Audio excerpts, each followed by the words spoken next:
bored.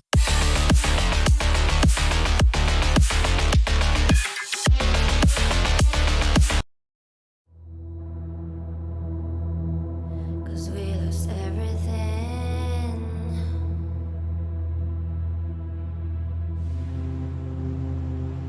We had to pay the price.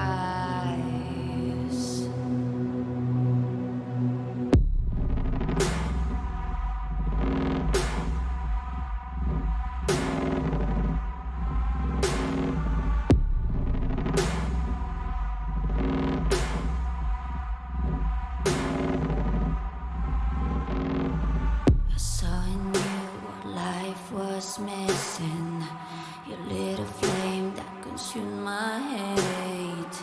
I'm now one for reminiscing, but I traded.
All right. How is everybody doing tonight? Not bad at all. Happy to be back. No. We are glad to have you back. Getting the gang back together. All right. So let's go through and do a little introduction of everybody tonight. Let's start with you, Harper. I am Jenny. I play Harper Young, or Ring, confirmed psychopath in the group who, apparently now is going to be upset again, courtesy of her best friend being gone again. She doesn't really have much luck with friends, apparently, or just this particular one. But no, she's a fun character to play. I'm looking forward to it. Fantastic. And Paradox. Hi, I'm Chloe. I play Paradox, aka the sweetest looking psychopath you'll see. So as Jenny said, she got taken away. Seems like ages ago. But we'll see what happens next in that journey. Awesome. And Scott.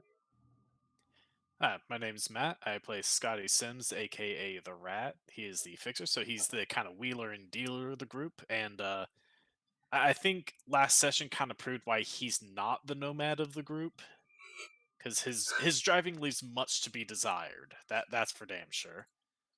Well, unless like sidewalks are included in the driving space, things like that. Sometimes if we're in that much of a hurry. And last but not least, Paul. Hey guys, I'm Rob, and I play Paul, or Raiden, whatever you want to call him. He's the senior agent of the group. And he likes three things. He likes his beer, he likes his beef lo mein, and apparently he likes just blowing things up. So hopefully he'll get to do all three today. Well, we'll find out. So, real quick before we break into this, guys. So, what is your take on what's going on right now? I mean, with the group and Paradox, everything happening. Ring can sum her thoughts up in 3 words. What the fuck? Fantastic. Yeah, Go ahead. yeah, from a Sky's perspective, they may as well have sent Paradox off to her death when they handed her over to Lobos. But in his mind, they just had to do that in order to just kind of survive in the moment. And so his thoughts right now are, how do we get through before Lobos comes back? Cool. Anybody else? Paul's hoping that bitch comes back. He has a score to settle. He made him kill the fish for no reason. Paul. But they didn't touch a beef lo mein, at least. Yeah, he only shoots That people is for doing true. that. That's true. We're drinking his beer. All right, so from the last session, Paul and Scotty did a job for Playboy and collected some material, and then came back to the base. Right now, Paul is retired for the evening or day or whenever this guy sleeps, and Scotty and Harper are in the base. Obviously, Nyx is still off with her captors. So with that said, I think we will break into this. Just FYI for the folks watching tonight, we are going to be doing a bit of shifting around as we tell several angles of the story going into this tonight. And we are going to start with Paul. So we'll jump over there. No. Give me a second. I gotta actually pull you in, Paul. Because apparently you're not in there.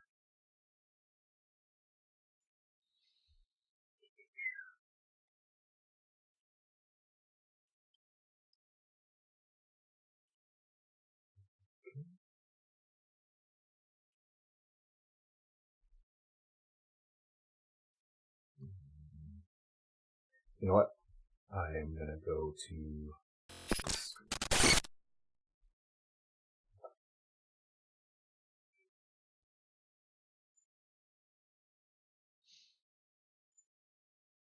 technical difficulties right off the bat. How about that? No.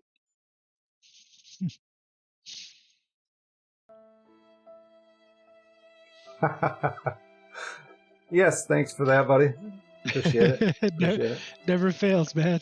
Never fails. So why are you coming up this way? What is the deal? Hold on just one second. Paul, yes. Outside, yes.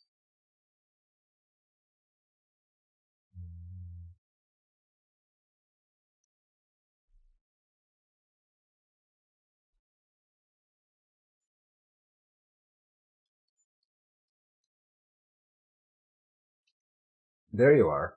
Okay. Sorry about that. No, All right, so we'll get rolling with this. Apologize for the little mishap there, folks. So, Paul, you guys get the warehouse job done. You get the truck back. Everything seemed to be going pretty well. You went up and decided to take a little nap. So, okay. in the, peaceful dream and all that good stuff, you find yourself in this dream. You find yourself First thing you see is just white light. Just this clear white light. So the first thought that goes through his mind as he's envision or seeing this white light is, hopefully it's not aliens, and hopefully I'm not about to get probed. So whatever gods are listening, just All right. So after a few seconds, the light starts to fade away, and you realize that you are in a stark white room. Very bright in there. Everything is white, painted white. There's a door, some tables around you. Mm. Off to your right, you see a stainless steel table, and a couple of people there. They're wearing all white, like lab coats. They have facial coverings on, so you can't really see who they are. They seem to be messing around with something. And one of them steps away and walks over to you, like right to you, and starts reaching for your face. Paul kind of like leans his head back, like, hey, you ain't an alien, are you?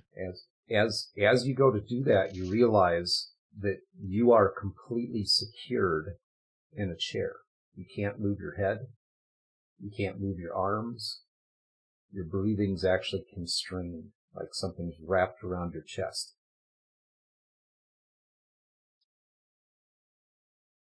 And this person reaches over and starts pulling something off of your face, off your forehead.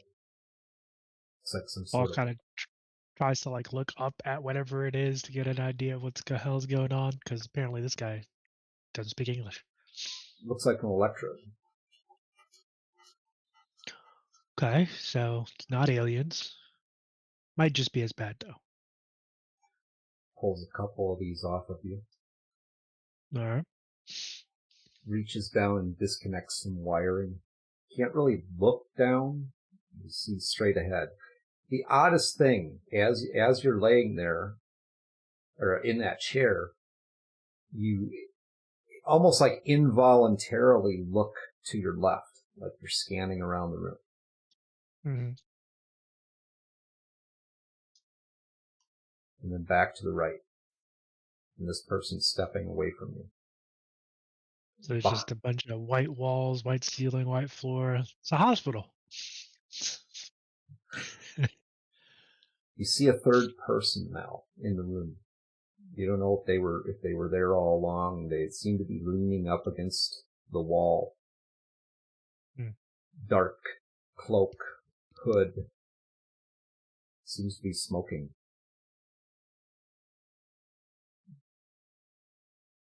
Just standing there, one foot up against the wall, just watching.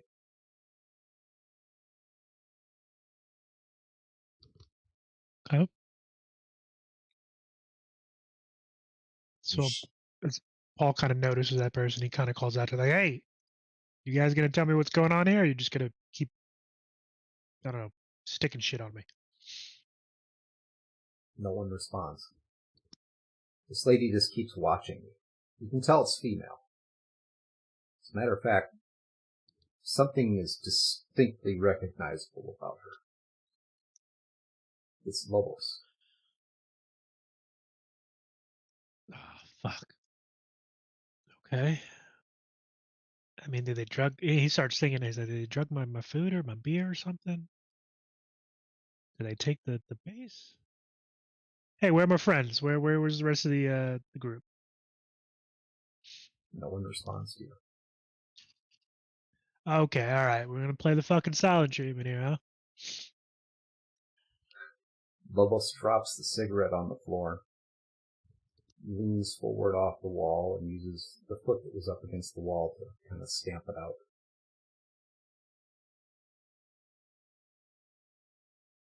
So I see you're awake.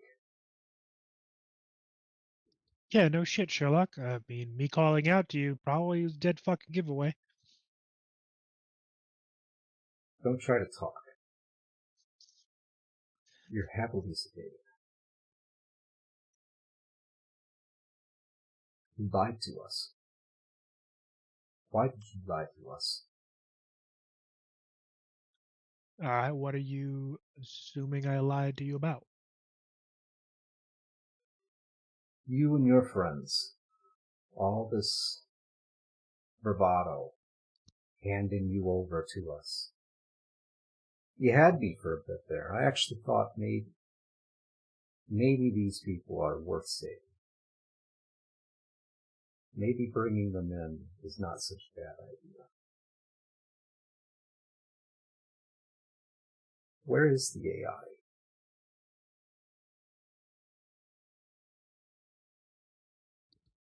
I mean, it was in Paradox when we gave it to you, so wherever you guys put it, what, did you misplace it? You put in the wrong fucking clone or something? Huh? I can't hear you. Speak a little louder. Check your pants pocket, bitch. I don't know where you put your AI. What was this thing that we took out of you?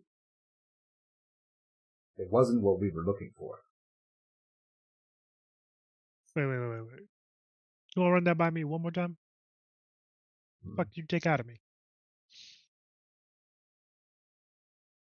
The mechanics, the hardware inside of you is remarkable. I mean, yeah, I got a little bit of cyberware, but pretty sure you can get it at any Ripper Doc. It's a shame. We're going to have to end this, you know. Oh, so you're gonna kill me? Okay, at least I don't have to listen to you, fucking bitch.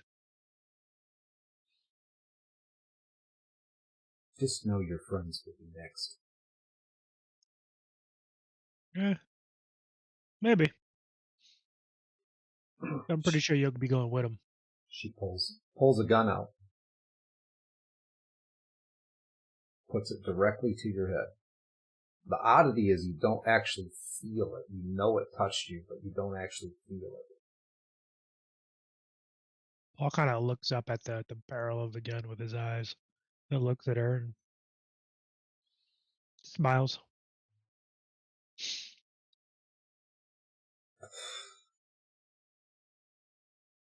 Back to the white for a moment, like a flash of white. And you wake up. You're sitting straight up in your bed, just covered in sweat. Paul kind of looks around. Yeah, no more eating lo mein before bed. Kind of sits up and or kind of tosses his feet over the side of the bed and kind of looks around, grabs a half empty beer and chugs it down.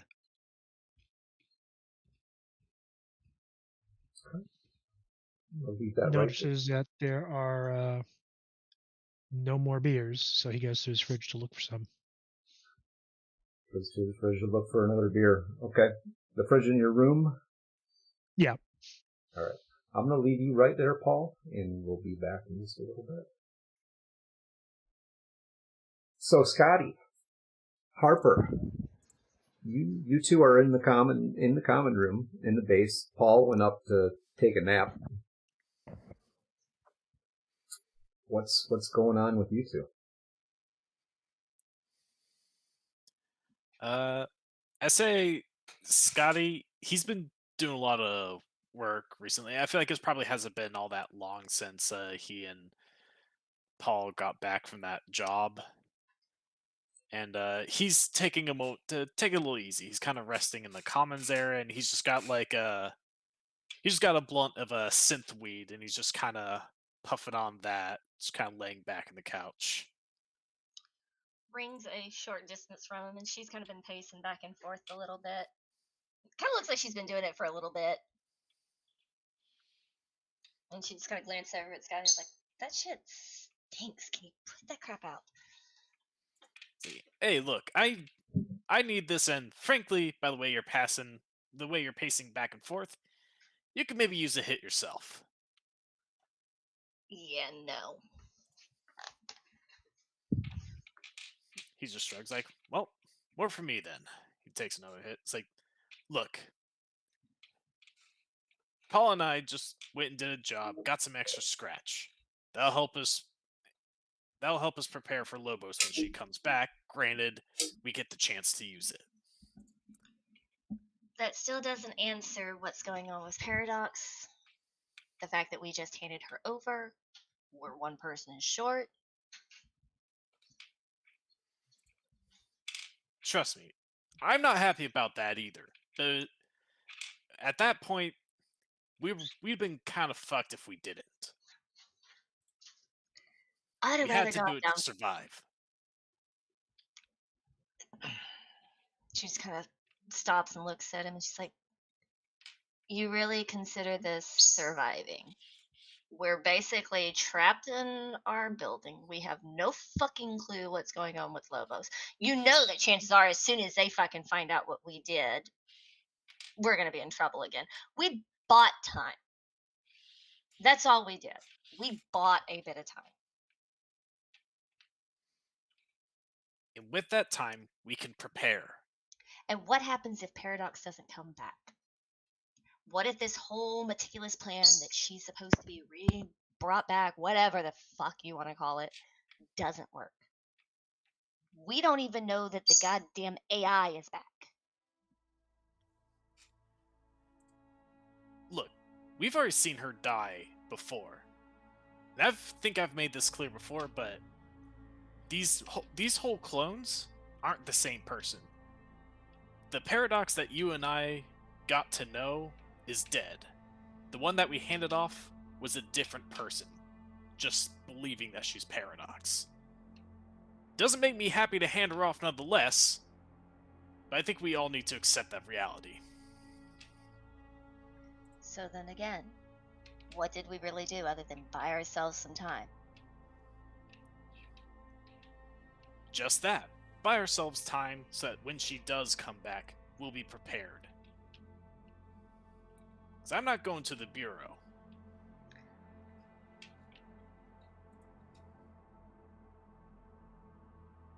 She just kind of shakes her head and starts pacing again. She's like, have you even checked on what's her name in the other room since you've been back? Who, Playboy? Yeah.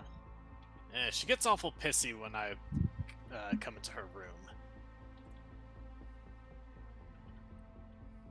I don't think she likes men very much. I mean, considering the fact that she would only let me help her, yeah, that's pretty much a given. So if you're that curious, why don't you go check on her? I've been keeping an eye on her. I was just curious if you had stopped by since she was your contact. Well, granted she helped us with that last job. She can't be doing too bad, though. I think she's still a little worn out from her little trip being trapped in cyberspace. Don't think she's at 100% yet. I mean, we're the ones that put her in that spot. Yeah, which is kind of why I'm helping her out. She just kind of shakes her head and she's like, we need to find out if that stupid AI is even up functioning fully. This whole thing is a fucking shit show. Honestly, I wouldn't mind too much if it never came online again. More freedom for us. Yes, says you. You do understand that that thing may be our ace in the hole against Lobos. They've got a lot more than what we have without. And what can Mr. S do for us? We got the Well, security in here, but I've already tried. Lobos isn't so dumb as to come into our base.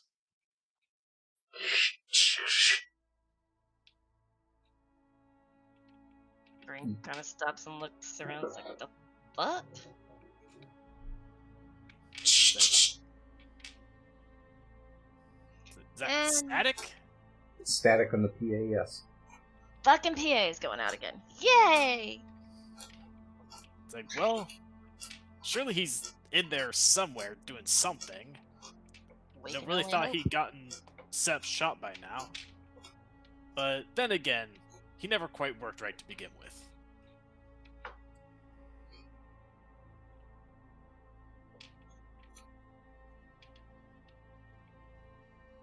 Alright, I'm going to switch back over to Paul.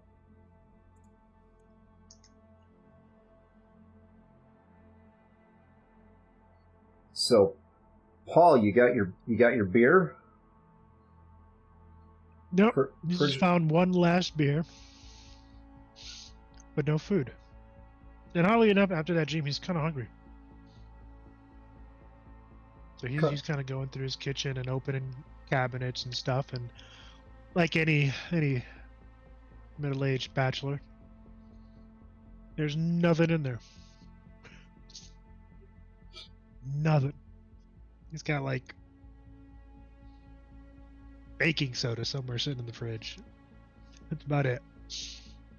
So he kind of nods and was like, "Okay, well, guess I'm going out to get some food." Well, he kind of stops. He pauses for a minute. Yep. I'm wondering if he left some lo mein downstairs. So he pulls on his boots, grabs his shirt, pulls it on, grabs his jacket, pulls that on, and heads downstairs, beer in hand.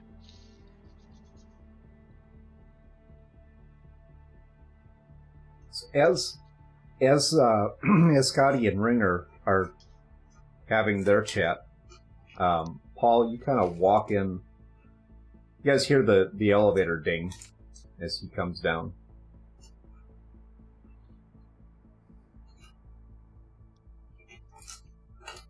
Paul kind of walks by. Hey. Head straight to the fridge. Nothing in there.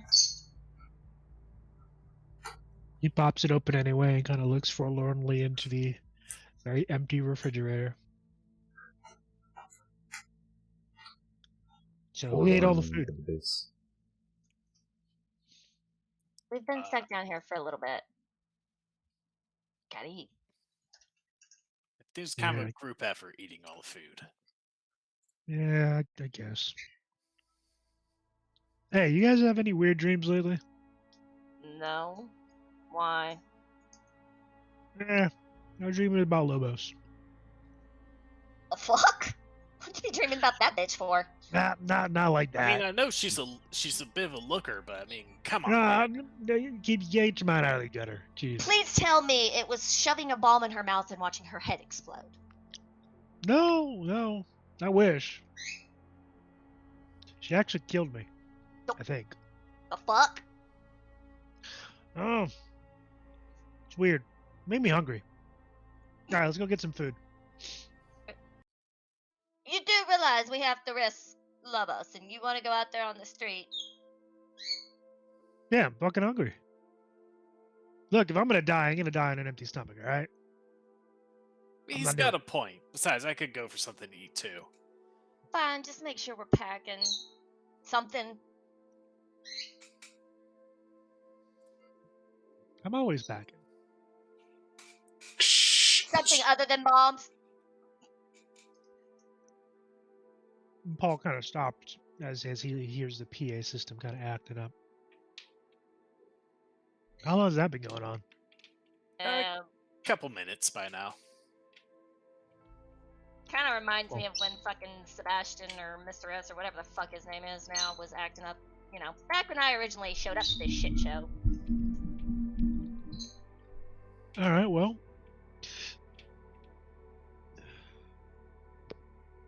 We'll let Sebastian figure that shit out. Let's go get some food. And he finishes off the beer, tosses in the trash can, and starts walking back towards the elevator. Ring will grab her rifle and slip it on her back, and then follow after him. It's like, please make sure you have something. Last thing we need to do is get caught out in the open with nothing. Right. And Scotty grabs the mono blade. Well, he does so. He also just sends a text for Playboy, saying that they're going out for a quick food run, and if she wanted anything.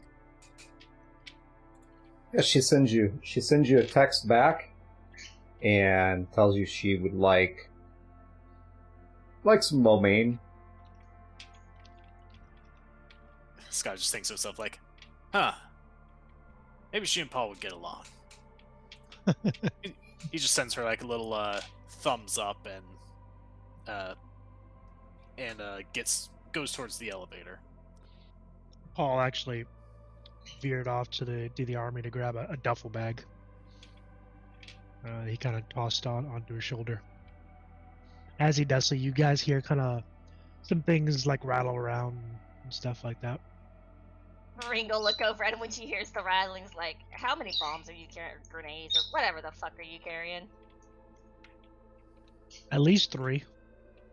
Probably 6. Just make sure they go towards whatever's attacking us and not us. Yeah, fair. She kind of shakes her head and looks towards Scott and is like, you got your stuff, kid? Yep, I'm all ready, says Kane. I'm assuming... taking another huff of his blunt, which is by now almost done. She'd be like, I'm guessing Playboy wants food too. Yeah, wouldn't you know it, Lo Mein? He kind of looks over to Paul. It's like, maybe you and her can bond about something. Ring just kind of laughs and then heads towards the elevator. Like, yeah, I don't think she really trusts us too much for that. Scotty shrugs like, I'm getting the feeling she doesn't really trust anybody, but that's a net runner for you. Yeah, I mean, Probably. given what they do and how many people they could easily piss off and fuck over, I'm not surprised. All right, you guys get on the elevator and you head up to street level. And at that point, we're going to switch over here quick. Paradox.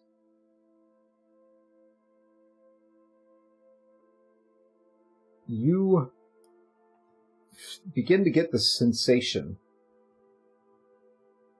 It's like the last memory that you have is walking away with Lobos. Firm in your mind that things are going to be taken care of. Everything's going to be all right. And you feel really cold now. Really cold. Your body isn't quite responding to you like you would think it should. You realize that you're in a tube. And you hear this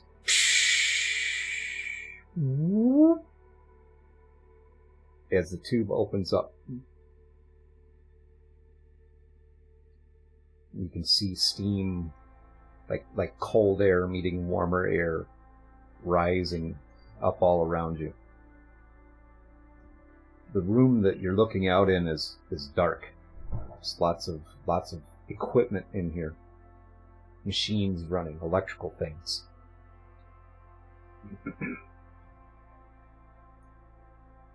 Paradox. Paradox gasps as she leans forward a little bit and kind of braces herself against the door that had just opened. And shivers and looks around. Oddly enough, that gasp of air, it just gives you this sensation like it's your first breath.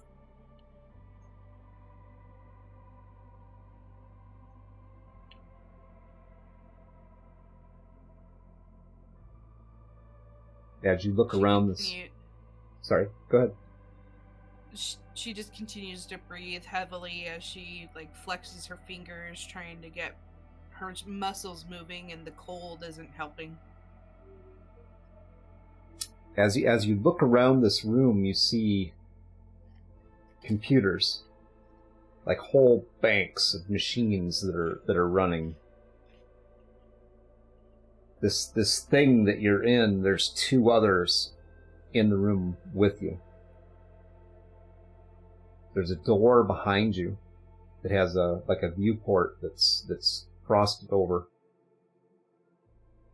There's a door to your left in front of you with lights up above it. And right now the light is red. And there's a hallway, a dark hallway that leads off to the right. You notice that you're completely naked. No, not a stitch of clothing on you. Paradox kind of wraps her arms around herself and takes a hesitant step forward onto the, I assume, a tile floor. Cold tile floor. Off to your right, you notice there looks like there's a robot.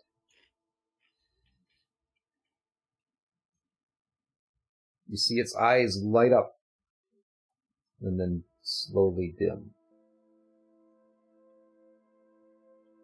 When Paradox sees the robot, she kind of freezes mid-step, waits for it to react, and as she sees the eyes dim, she places her other foot onto the tile. She is now out of the tube. There are 3 of these robots, Assaultrons. You know they're military-grade mechanical soldiers, basically.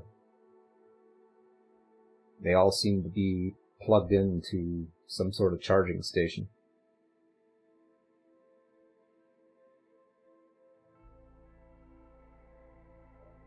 She takes a few more hesitant steps towards them, kind of wobbling on her legs as it feels like, you know, that awful sensation when your leg falls asleep.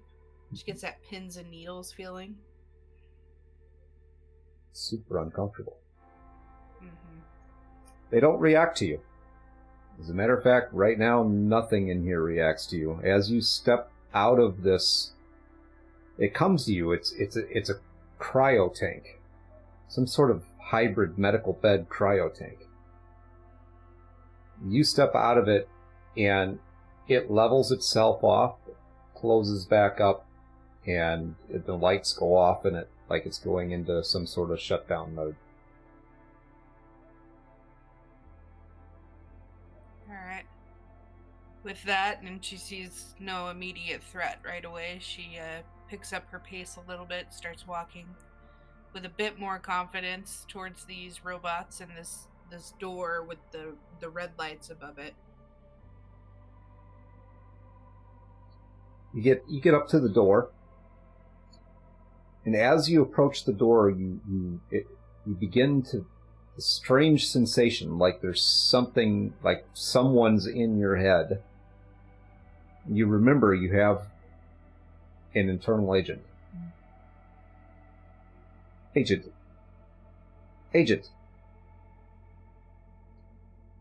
Paradox kind of looks around, a little bit confused, and then she goes, "Yes?" Do you remember who I am? And she sits and thinks a minute. And she nods to herself and she says, "Yes, you're Mr. S, right?" Yes, that is what you named me. Are you hearing me okay? Yes, I am. Does this mean that it worked? Well, it depends on what it is that you're talking about. You were able to get back into the system? Yes, indeed I was able to get back into the system. However, it has been trying to actually gain control of the system.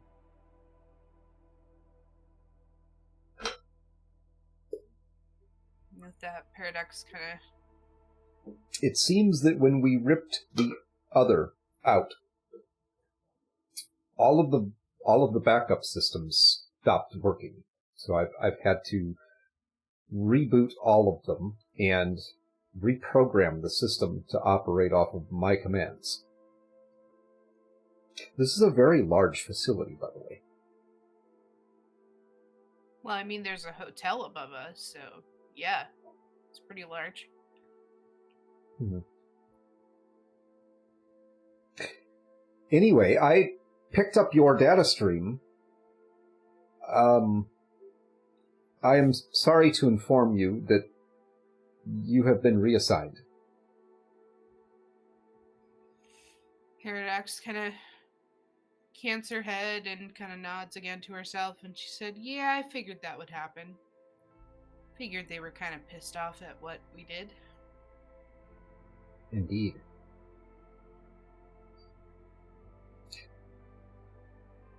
You need to... I cannot communicate with the rest of the team. Unfortunately, I have not been able to get the communications functioning correctly, even within the facility. I've tried to warn them, but unfortunately they left. They left? Did they say where they were going? I'm not sure. I did connect you to them. I believe I was able to establish a connection between you and Agent Raiden.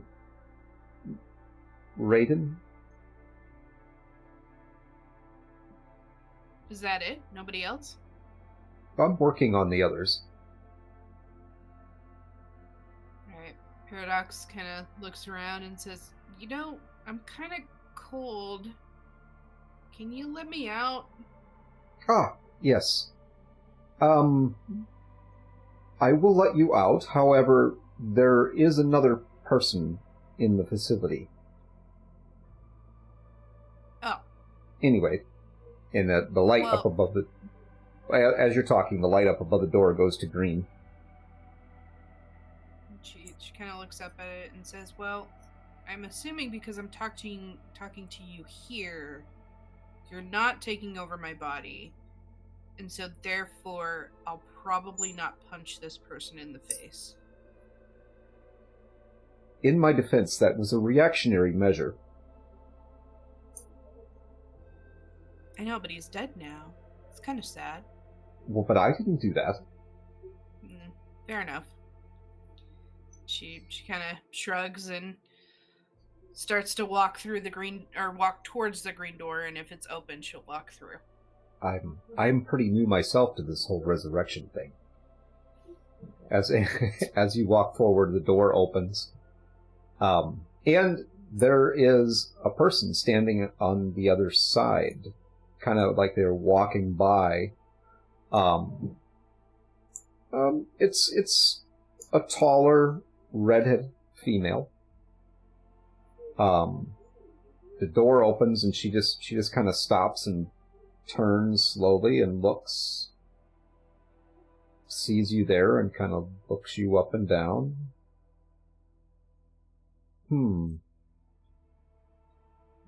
Well, hello. Paradox just waves. Hey. Hey. Playboy, right? Yeah. You know, you and your friends are a little cute but strange. Thanks. I'm not naked for any reason that's fun. Sorry. Okay, so then why are you running around naked? Paradox kind of debates whether or not to tell the truth. Or And to hey, lie. what is in this room? What's going on behind this door? She kind of starts stepping forward like she's going to walk through the door. Paradox kind of steps in front of her and kicks the green door to try and get it to hurry up and close.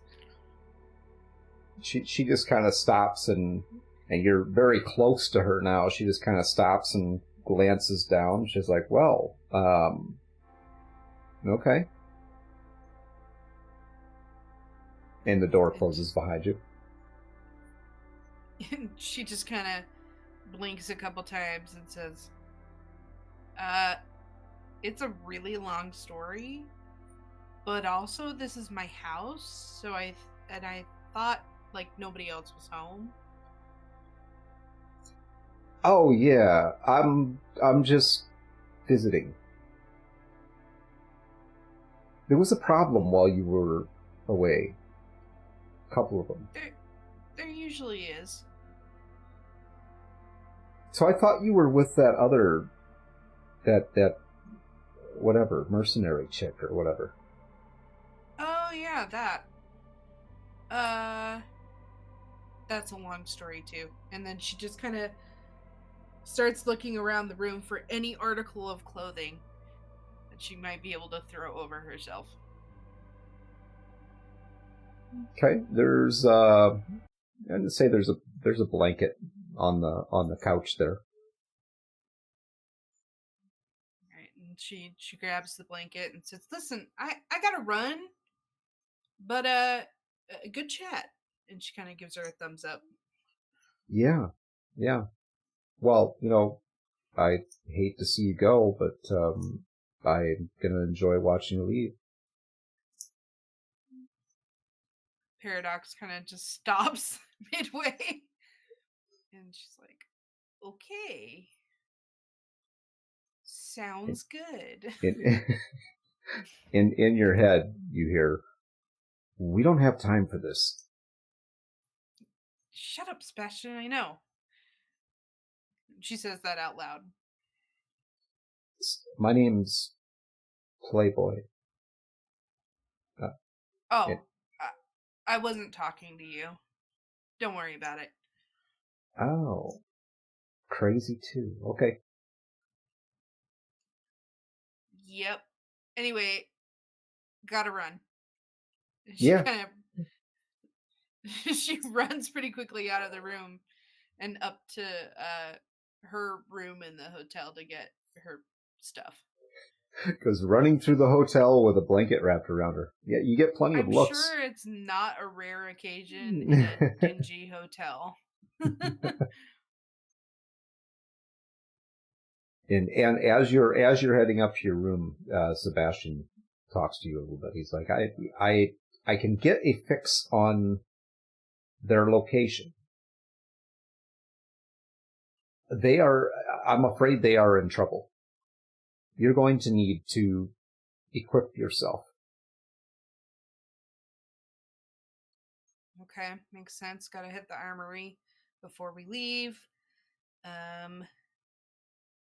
When are they not in trouble though? Like, seriously, they're always in trouble. Anyway, I agree with your assessment.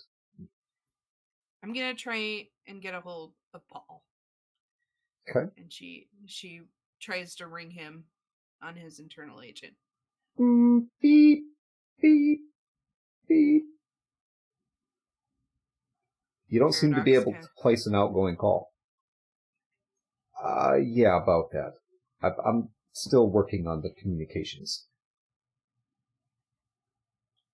Paradox kind of huffs and pulls a shirt over her head and just says, "Whatever, send me the coordinates. Is the truck in the garage?" No. The truck is not in the garage. Well, where the hell is the truck? I don't know. Paul and Scotty took it the other day, and it didn't return with them. God fucking damn it. And she kind of looks around the room for a pair of keys. Okay. You find a pair of keys. Can she make any sort of assessment on whether or not she can see if the car is still functioning from these set of keys?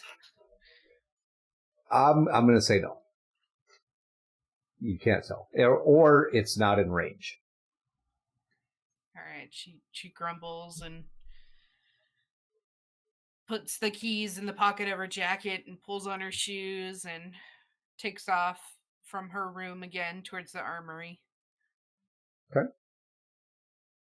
And I am going to leave that off right there, ma'am. And I'm going to jump back over to these three.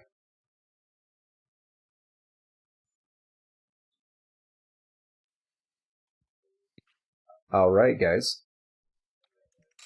So you get up to the ground floor, taking off for your night on the town. What are you doing? Yeah, Paul just I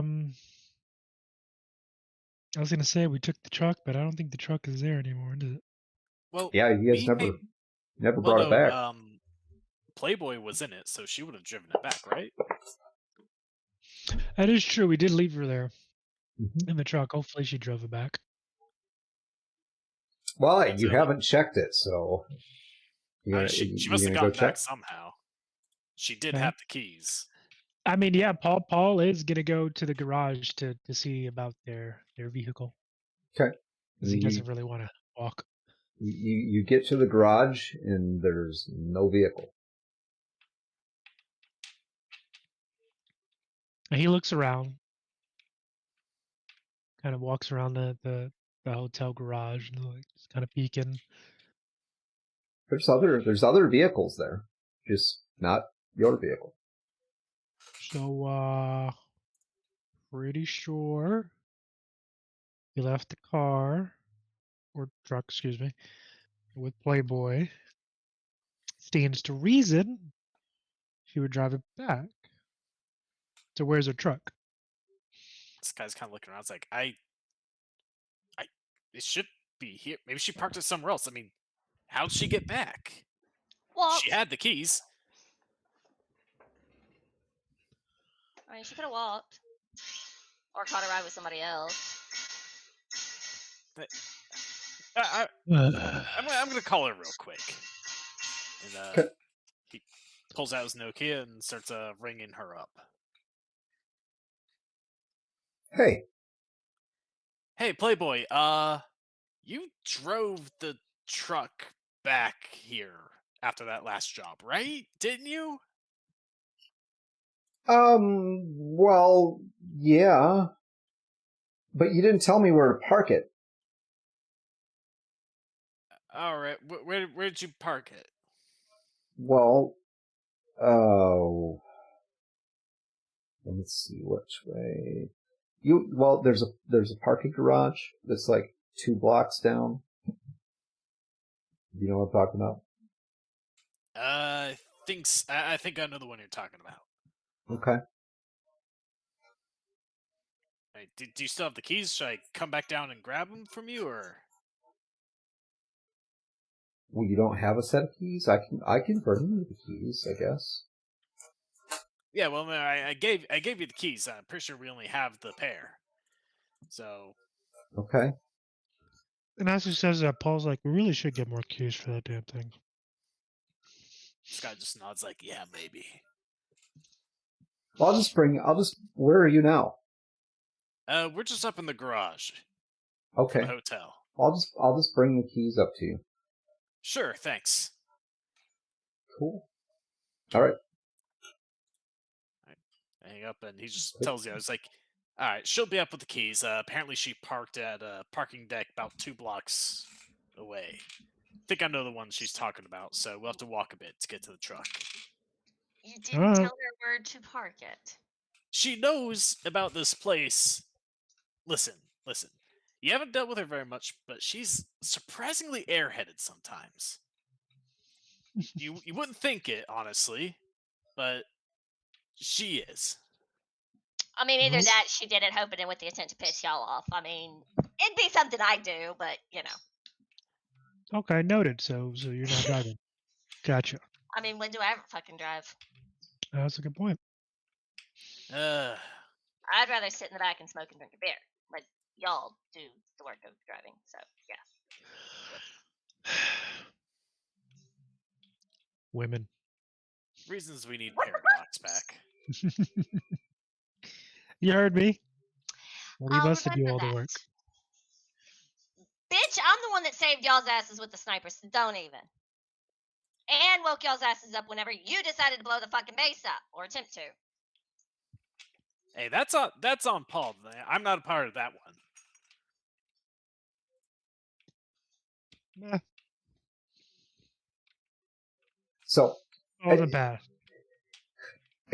After about 10 minutes, Playboy comes sauntering up with keys, kind of twirling them. 10 minutes. Goddamn, girl took her time. She had to put makeup on. Ringo kind of waved towards Playboy. Playboy just gives Ring a little smile. So, Wanna come with me and save me from these idiots?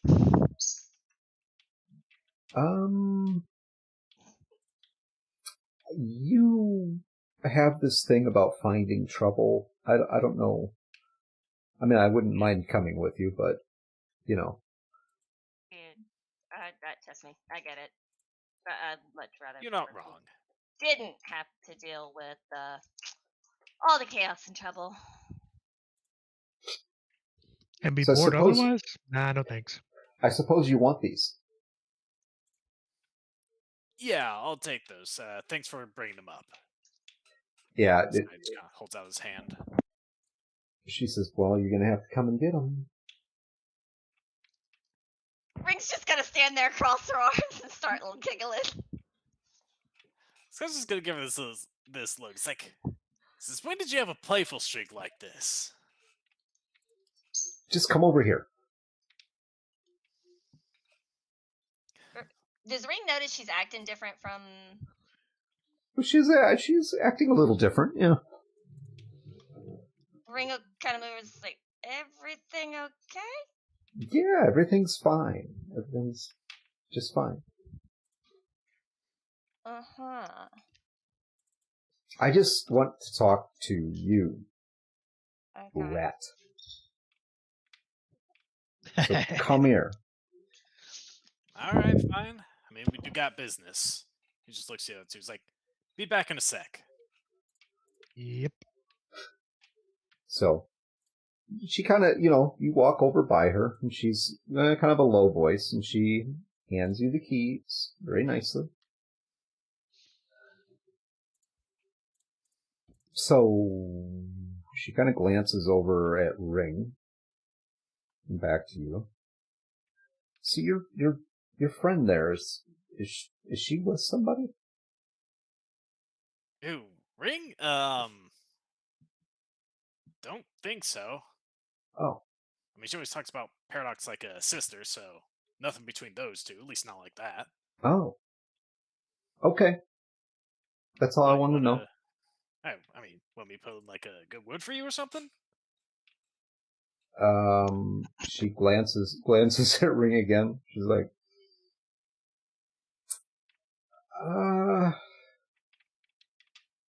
to tell you the truth, that one just looks a little bit more than what yeah. No. Just here, take the keys, go get the truck. Don't forget my lo mein. I'll try to keep Paul off of it. He's that man devours any lo mein that's put in front of him. Mm-hmm. Tell him I'll fry his cerebral cortex if he touches my lo mein. Sky just kind of laughs at that. It's like, will do. All right. See ya. See ya. We'll be back soon. She heads back into the hotel. Okay. Scotty goes and rejoins the others. He's like, all right, guys, let's get to the truck. Ringo kind of glanced. I was like, what was she wanting to talk to you about? Yeah. Nah, nothing important. He kind of like leans in close to Rings. Like, I think she has the hots for you a little bit, but I think she's a little nervous to take that first step. Ring just kind of freezes, looks. I swear to God, if you said something about putting in a good word, I'm gonna put my fucking foot in your face. Me? When have I ever done that? Come on. Do we really need to go into that with the two guys in the warehouse? Look, that was for the job. I wasn't like that. Okay, that wasn't like a serious thing. Okay, it's just for the job to try to get him to do what I wanted. This is different. Okay, I wouldn't do that unless you were okay with it. Of course, which clearly you aren't.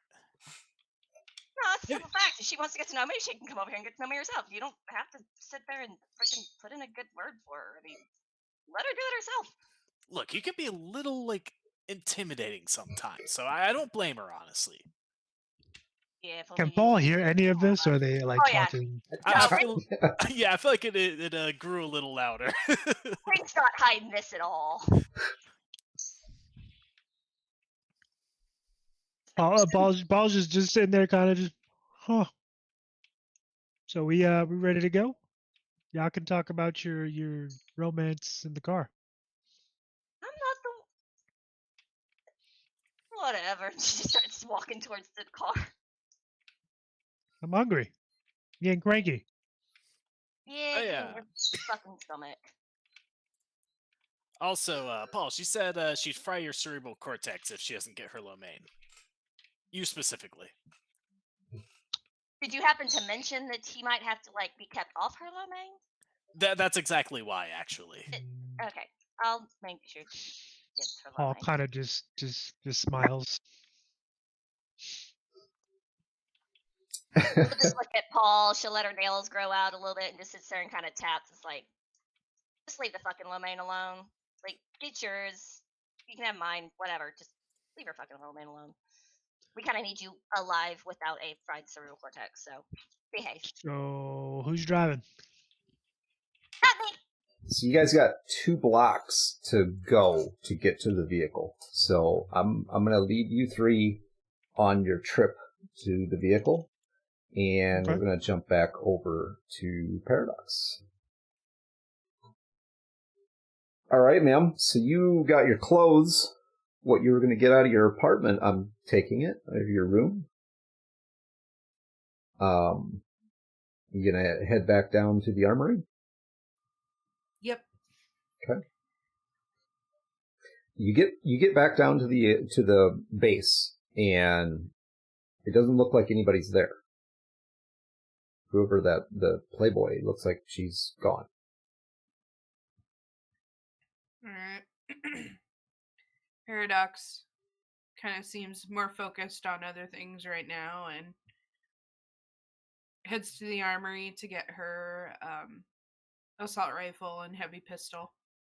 Okay. Make sure you get a bodysuit as well. I don't want you getting damaged. Paradox kind of nods and grabs one of the bodysuits that's there and takes off her jacket and puts it over the rest of her clothes and then puts her jacket back on. Good. Are you sure that's the weapon that you want to take? Yeah. And I've got my Wolvers. What else? Close combat does not seem to have worked very well. Or maybe it worked too well. In your case. Paradox kind of looks confused and says, "Listen, this is what I do. This is what I'm good at. Put anything else in my hands and I don't know how it's going to go." Okay. I've just, I'm concerned. We spent quite a bit of time together. That's very sweet for an AI. And she kind of looks around the armory, notices the grenades, and stuffs a couple in her jacket pocket. Okay. And then heads out. Well, you as you're stuffing the grenades in your jacket pocket, you hear the elevator. Indeed, old man Jarrus. You hear the elevator ding as it reaches the bottom floor.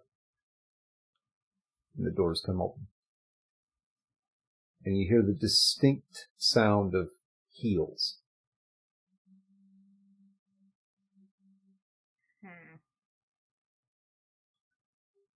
Paradox kind of raises her rifle.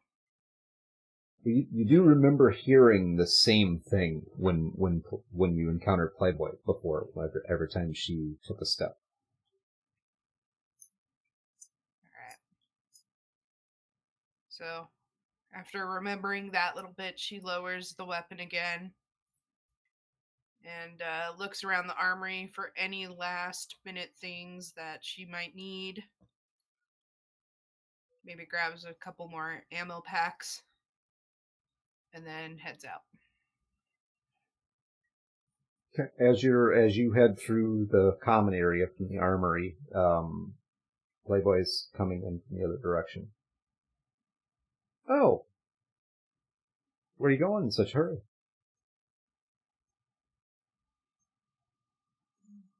Paradox kind of looks up at her and just says, I just gotta go. Gotta go do something. And she keeps walking. Okay. She has a little bit of a weird look on her face for a second and just kind of watches you go. All right. And as you are getting into the elevator, in the back of your mind, Sebastian is talking to you. Oddly enough, it seems that Paul at least, is on the street. They're heading north. Paradox kind of grumbles and stops at the garage on the lowest level or the highest level of the garage. Okay. And starts looking around for a vehicle that she might be able to get into. Okay, there's other vehicles there. You gonna clep one? Is that the plan? Probably one that's a little bit worse for wear. All right. And okay, it's a parking garage for the hotel, so there's all kinds of vehicles in here. You have a wide range from pickup trucks to, there's actually a couple that are reasonably decent vehicles. Not like high end, but they're nicer. Are there any that look slightly dusty?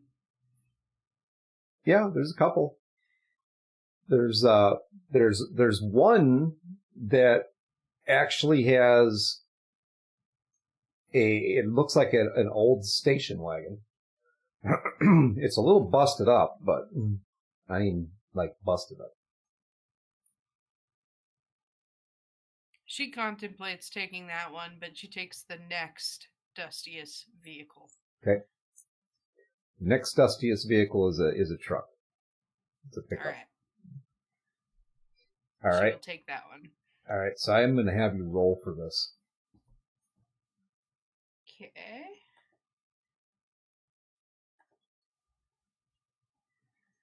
Let's see. All right. What do you want me to roll? So we are going to go. I'm going to have you do basic tech, or you can use your land vehicle tech. Oh, we're definitely using land vehicle tech then. Okay. Alright. Just a 24. All right. You very easily get into this vehicle. It was locked, but that really wasn't a big obstacle. Mm-hmm. You get into it, look around a little bit. You don't find any keys or anything like that. But with a roll of a 24, you fairly easily get it started, hotwire it.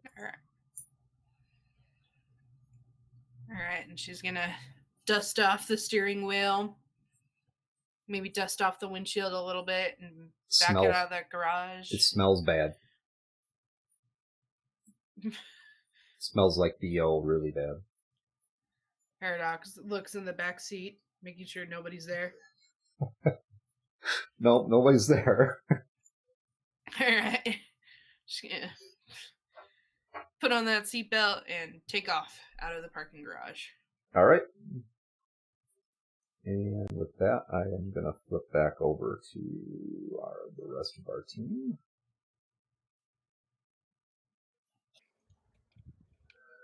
Alright, guys. So it's about 2 blocks away to get to this parking garage.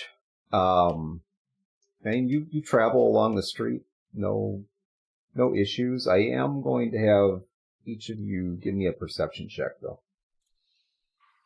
All right. My specialty. A 12. Okay. A 19. 14. All right. Harper. I mean, in between the dancing images of, I don't know whether you're feeling pretty good about thinking that somebody, found you attractive or whatever the deal was asking about you. Who knows where that goes?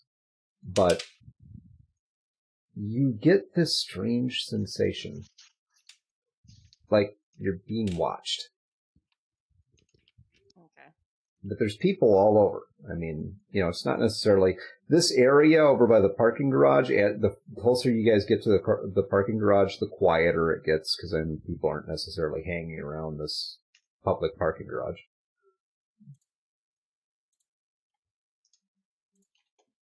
Ringo kind of look around, kind of glance over her shoulder. I mean, the guys can tell she seems almost agitated.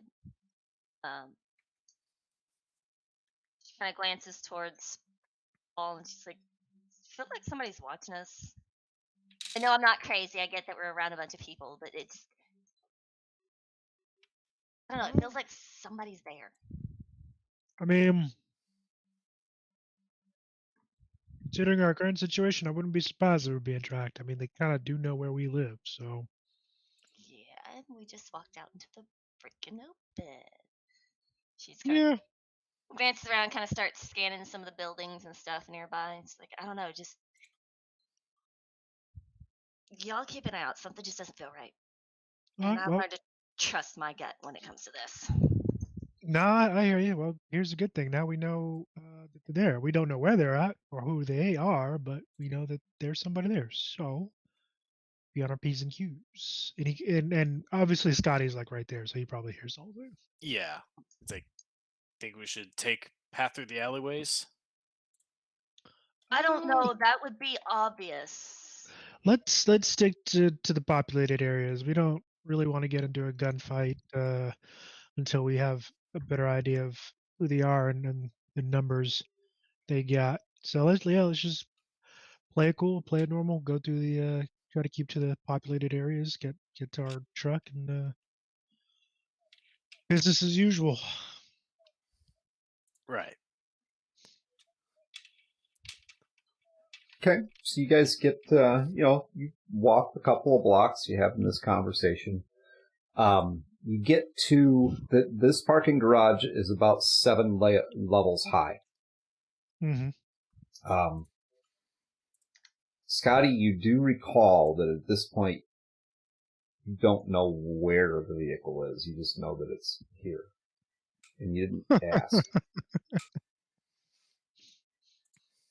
This guy just kind of like sighs and he's like, right, floor. And he's just going to send a quick message to Playboy asking if she remembers what floor she parked the truck on. You get a message back that says, "Do you need me to come and hold your hand too?" Sky just replies, "You want the low main or not?" 5th floor. Thank you. He's like, all right, 5th floor. And Right. then he does say in the internal comms that he has using the scrambler for. Mhm. It's like, if we're going to talk about who's following us, let's do it here. Communications are scrambled, so if it's Lobos, she won't be able to hear it. So We hope. hold on. As he's doing that, Harper and Paul, what you guys hear is, and it's really loud through your internal comms. All kind of like, it's like, hey, you might want to give us like the frequency that you're on, or don't those jammer things come with unjammers or shit for the people that you want to talk with? Like, how does that shit work? No, you guys. I should have given you guys the keys already. Wait, you didn't hear what I said? Ring shook her No, head. She's like sitting there holding the side of her head. She's like, "You fucking idiot! bunch of Ow!" static, man. No, you should have had. You should have had the keys. That's. Ah, shit. Yeah, like, ow, my head. Paul, you suddenly have this weird sensation. Like something's coming toward you. Does he have an idea of what direction it's coming from? Seems to be coming from the hotel. In the direction of the hotel. Whatever it is, it's coming towards you. Paul turns around and looks back, and he's scanning the road, the street. You know, he's just basically looking. Nothing abnormal.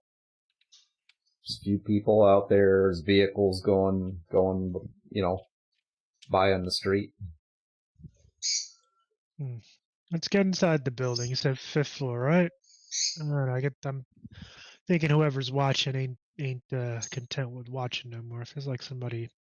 Let's just get inside the building. Let's get up to the 5th floor and get in our truck. Right. As for the scrambler thing, kid, you figure that out and get back to us. Meantime, we'll just use the Nokias as usual. My guess is they've probably got communications jammers going right now. Not sure if. Actually, Nokia's did just work with Playboy. Huh. Maybe it doesn't work on old style things. Could be. All right, so you guys, go ahead. No, go ahead.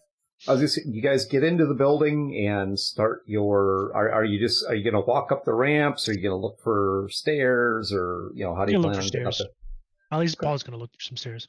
Yeah, oddly enough, there's no elevator in this parking ramp. So of course, it's a fucking walk up. So yeah, Paul's looking for the stairs, and he just starts. Once he finds them, he just starts walking up to the 5th floor. okay, I'm going to jump back over to Paradox for a moment here. All right, Paradox. So you get in this truck, take off out of the parking garage, and Sebastian still talking to you. You should be able to locate him by following the impression. The two of you and Raiden are linked. Do you feel that? As Paradox is driving, she rolls down the windows all the way and kind of listens to Sebastian and says, what the fuck am I looking for? I don't understand. What do you mean by linked? Well, it's a very rudimentary link, but you should be able to feel what direction to go. Paradox kind of looks at the wheel of the vehicle and looks back out the windshield and says, okay, and just tries to follow her instincts to the best of her ability. So for some weird reason, your instincts are telling you to turn right. All right. And Paradox kind of head to the north. Paradox checks her blind spot, not really caring if anything's there or not. Gets into the right lane and makes a right turn. All right. Make a right turn there, and you drive. It's it's a little busy. There's quite a bit of traffic out on the streets. As you're driving north, it's just a couple of blocks, and you start to. It's like you feel like you're getting closer to something. And you look off to the right there, and you see this parking garage. And it's a big parking garage. There's 7 levels of parking. What are you gonna do? Paradox gonna take a look at this thing and make her way to it. She's like, I guess we're trusting our instincts here. This is really weird, but okay. Yeah, something tells you need to go up. Right. So she pulls into the parking garage and makes her way up the different levels. Okay, you pull into the parking garage and you have a stop gate that's there immediately, and a little automated teller comes up and says, "That'll be 20 Euro bucks, please." It's 20 Euro bucks per hour, or for 3 hours or more, you pay 60. Paradox takes out her heavy pistol and shoots the machine. Okay. NCPD will be notified immediately. Fucking hell. She gets out of the truck and just starts running. Okay, which way are you running? Up. Up. She's Okay. going up. All right. You get up about to the 5th floor, and you happen to come upon 3 people that are walking. And we're going to jump back over here.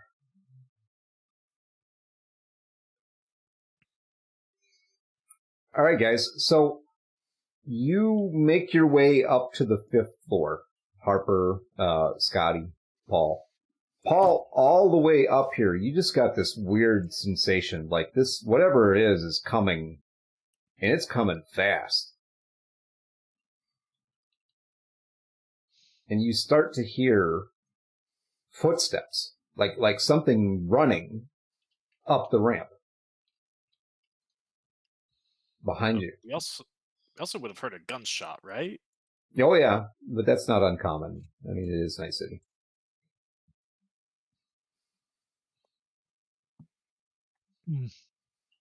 Paul pulls out his heavy pistol, well, very heavy pistol, I should say. And are they on the 5th floor already? Yeah, you guys have just gotten up on the 5th floor. Okay, so he steps out of the stairwell and onto the level proper and starts looking for the truck. But meanwhile, he's got eyes on like the ramp leading up to the 5th floor. Mm-hmm. So he's got his weapon up and leveled. Give me a perception check. All right. Here's a 20. You, for a second, you can't believe your eyes. Yeah, you're looking. You start, kind of looking for the truck, and you kind of glancing back to see. And it's like just like a thought in the back of your head. What is Paradox doing? Because she's running up behind you. And Paul he keeps like the weapon's still kind of up and kind of trained on Paradox, and he's like, because he's confused. He's like, what the hell are you doing here? He kind of calls out there. So you guys hear this. Ring kind of blinks and looks at us like, the fuck? It's Paradox running up behind you guys. Paradox? So it worked? Or did you... What? Ring just looks absolutely confused. I don't think they know what happened to you. Paradox. Probably not. Probably don't at all. I have dispatched 2 aerial drones. The area that you are in now is not safe. Well, yeah, partially that's my fault, but I wasn't paying $20 to fucking park. Oh, yes. Plus, you have a 5-minute ETA before NCPD arrives on scene. Or at least, that's what they say. NCPD wait times may vary depending on location. Oh boy. So Paul's kind of obviously she's not having this conversation aloud. So No. Paul's kind of standing there looking at her. You gonna fucking answer? I mean, it's good to see you if it really is you, but what are you doing here? You're supposed to be, well, dead, actually. And Ringo kind of comes to at that moment. She's like, reassignment? Maybe? Oh, I think her headset might have died. I think I'm still here for now. We gotcha. I just need to plug it in. So give me 1 second. Keep talking Okay. amongst yourselves. All right. And Sky is actually kind of like putting one hand on the hilt of his mono blade, and he's just asking, "How did you get here?" Ringo, Paradox. Go ahead. No, go ahead. Paradox looks at them all and she says, I assumed I was reassigned because I woke up in the cryo room. What's the last thing you remember? Leaving with Lobos. You remember Yep, reassignment. nothing after that? Nope.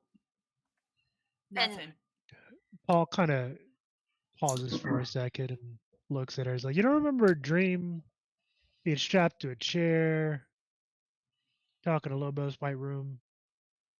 It's like a bunch of doctors sitting around. Paradox shakes her head and she says, no, not really, but guys, listen, we really gotta go. We gotta go now. why? Well, one, NCPD is coming. And Okay, those two, suckers. Mr. S says that it's not safe. Right. Well, why is NCPD coming here? Does that have something to do with that gunshot we heard just a minute ago? Yeah, that's definitely what that was. Yeah. What did you do? Why Did are you you kill saying somebody? that I do something? I didn't do anything. We didn't shoot a gun. Ringo Not kind of this time. Ringo look at Paradox and just, I mean, sorry, sis, but you know that's kind of your MO. Mine too. So She tell kind the of truth. sighs. She sighs and says, "I'm not gonna pay $20 to park a car that I stole. Okay, it's not gonna happen." New ride. So who did you shoot? Like, I'm cool if you shot somebody. I just need to know who you shot. The automated parking teller. Oh. Oh, those fuckers. Yeah, direct line and yeah, we need it. Okay. Well, whatever. Fine. Fuck, Well, I wouldn't pay $20 either. Shit. What are y'all doing here anyway? We're looking for our truck, which we're making a food run. Truck's here. yeah, I'm hungry. Yeah, apparently they decided not to fucking tell Playboy where to fucking park the truck when they got back. So thought it would be obvious. Look, again, she can be a little airheaded, but whatever. Let's get out of here for the. She was acting with you earlier. I think she was just doing it just to fuck with us. Look, Probably. Paradox. Let's just get out of here for the badges come. Get our food. Yeah. Paradox takes the truck keys out of her jacket and says, "First of all, you let Playboy drive my car?" Well, we had to drive a different truck for a job, so it was kind of up to her for that part. Yeah, it was only the one time.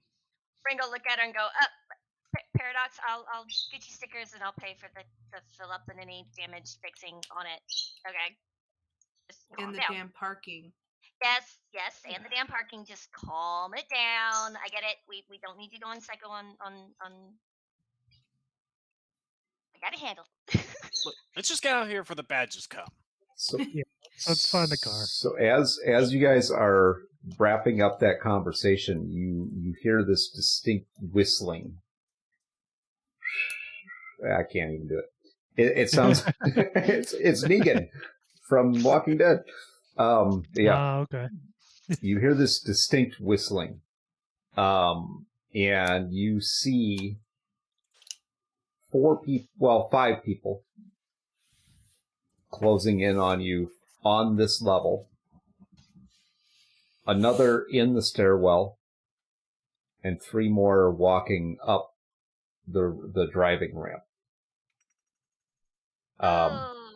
Dreadful. And these easy to recognize who these guys are.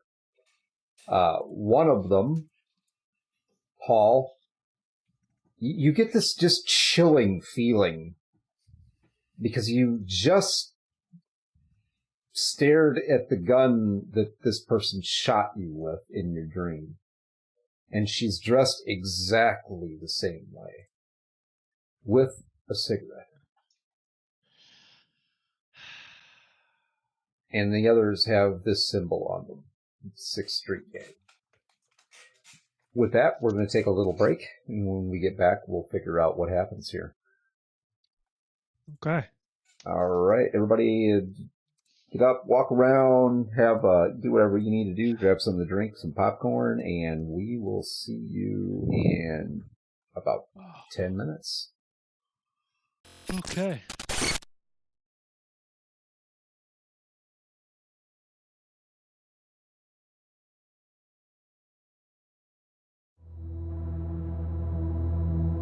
Cause we lost everything.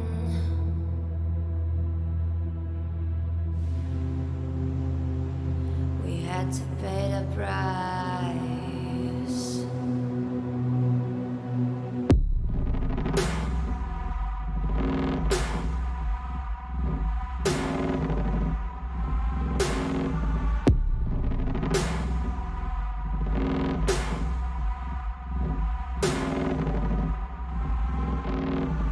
I saw in you what life was missing. You lit a flame that consumed my hate. I'm now one for reminiscing, but I traded all for your sweet embrace. Cause we lost everything.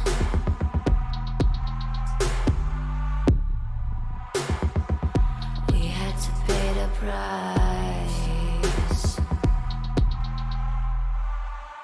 There's a canvas with 2 faces of fallen angels who loved and lost. It was a passion for the ages, but in the end, guess we paid the cost.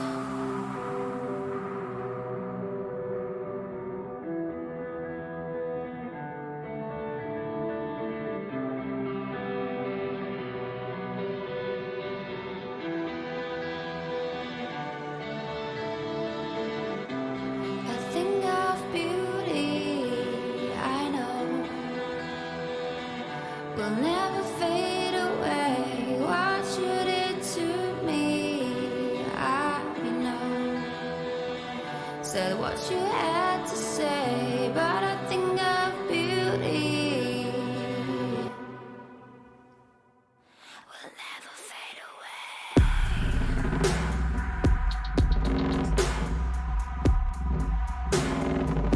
Will never fade away.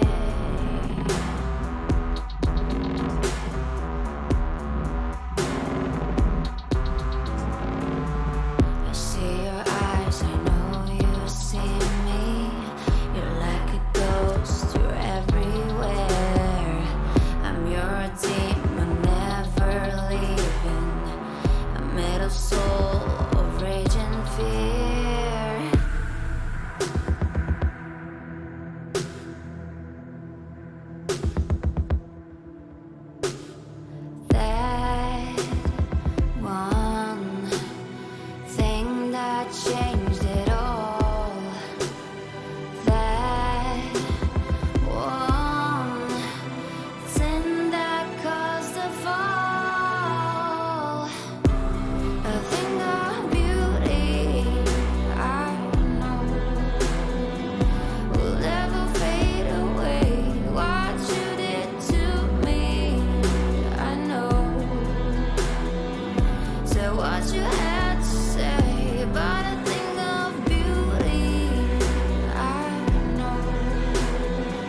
She satisfies leather jacket, zipped up tight. And now big ones coming, look for lost and found. Iron gleams bright in night city, where your appetite weighs you out your sunrise. She pulls my trigger, got me up alright. It's a danger pretty here in Night City. Here in Night City, got me up alright. Here in Night City.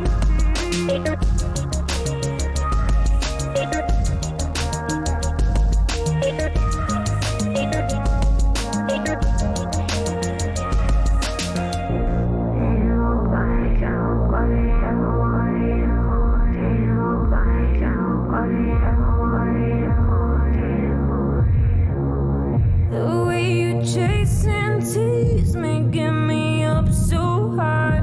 We're on the rooftop and you don't compromise. Too many hollow, empty bodies lying around my street don't testify. You got to whisper now on your arm, and so we keep on moving. Gotta take it slow, no. She pulls my trigger, got me up alright. It's a danger pretty here in Night City. She pulls my trigger, got me up alright. It's a danger pretty here in Night City. Here in Night City, got me up alright. Here in Night City. She pulls my trigger, got me up alright. It's a danger pretty here in Night City.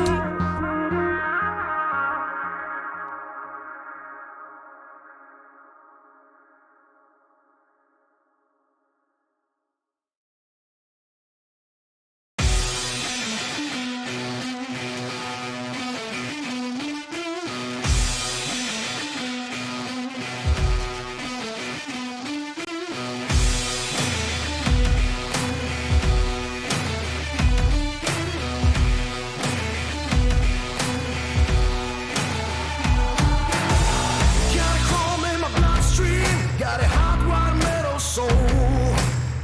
I'm craving serious action, not this bankrupt rock and roll. Ships are passing in the top, riding how my slots are shot. Metal burning beneath my skin, I'm chipping in, chipping in.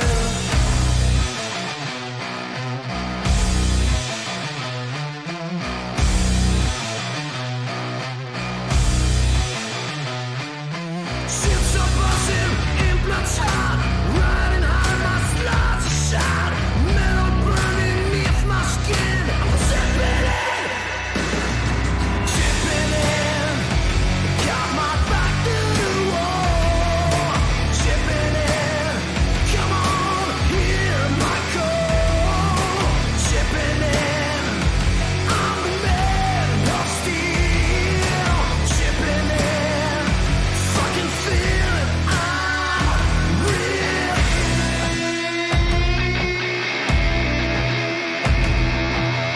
Justice gonna there be violence, gonna boost and hit the street.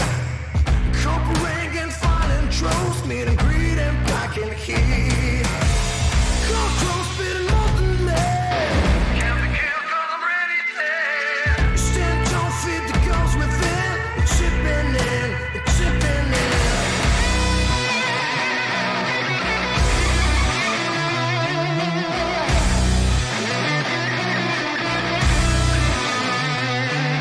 Ships are buzzing in.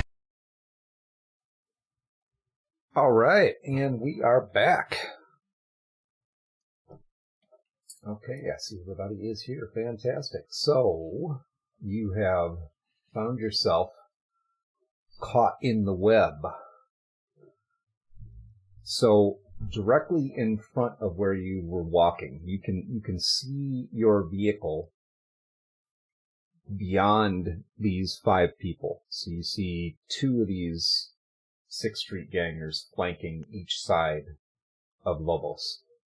And she's kind of a little bit behind them. You see one guy in the stairwell, who has what looks like a smart rifle. And there's 3 more that are just kind of walking up the ramp. 2 of the 3 walking up the ramp have melee weapons, and the 3rd has another high caliber rifle. The 4 that are walking with Lobos look like they're all carrying automatic weapons, not necessarily rifles, maybe automatic pistols. Okay. And Lobos doesn't appear to have any weapons, but you've ran into her before, so. We know. This bitch. So Paul kind of looks around, shrugs, reaches into his jacket and pulls out a pack of smokes, lights one up, and looks to Lobos and is like, well, I guess we're doing this here, huh?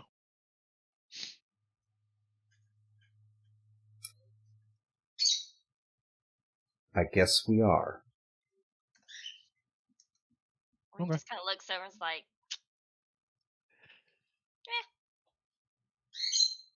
And all I You're gonna wanted to die. do is go and get some fucking food. This could have been really easy, you know. All you had to do was turn over the AI. We did. Whatever happens after we gave Paradox to you, it's on you. With So, AI. all 4 of you now hear this in the back of your mind. Is she talking about me? Ring manages to keep just this straight face, but internally she's going, about fucking time, asshole! So Paul kind of chuckles, takes The a drag nerve on of his some smoke, people. and he asks this question of Sebastian internally. It's like, so Sebastian, you know she has access to our comms. Have you dealt with that particular problem? Yes. She no longer has access to our comms. All right, Yay. good. How far out is NCPD? Well, according to the time frame listed on the NCPD website, they should be here in 3 minutes and 17 seconds. Stall them. How do you suggest I do that? I don't know. Figure it out. Can We Ring can't hear fight. this? Yeah. I'm pretty sure everybody can hear it. And We she'd be can't like, I fight mean, NCPD and these fucking chuckleheads. Ring pipes in. She's like, I mean, they've got radios. You can easily trash the radios. I'm sure some of them have internal comms too. There's gonna be a lot of cyberware. Fuck up their computers. She starts listing off a few different things that Sebastian could probably do. Paradox looks over at Paul and says, do you have an incendiary grenade?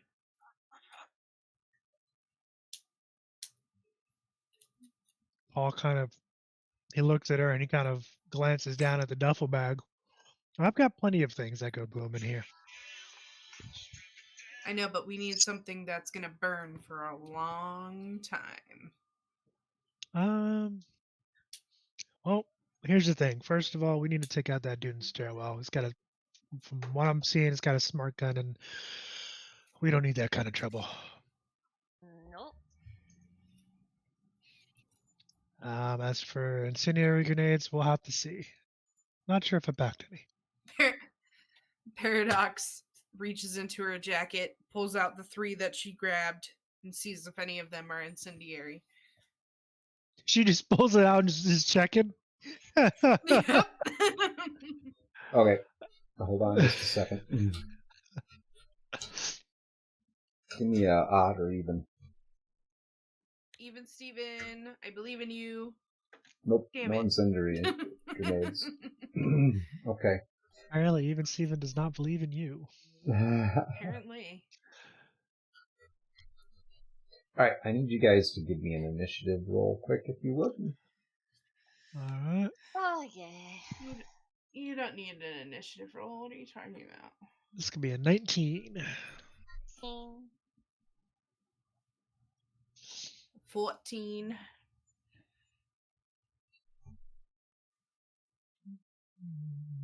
Okay.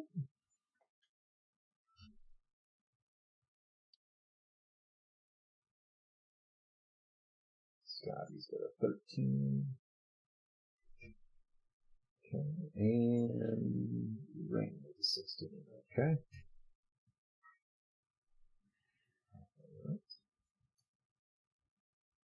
Alright, so first thing is first. The guy in the stairwell is going to open fire on you. You see the people in front of you kind of spread out a little bit around you. Lobos stands her ground directly across from this guy, and he opens up with a burst round. So I need each of you to roll evasion for me. Okay.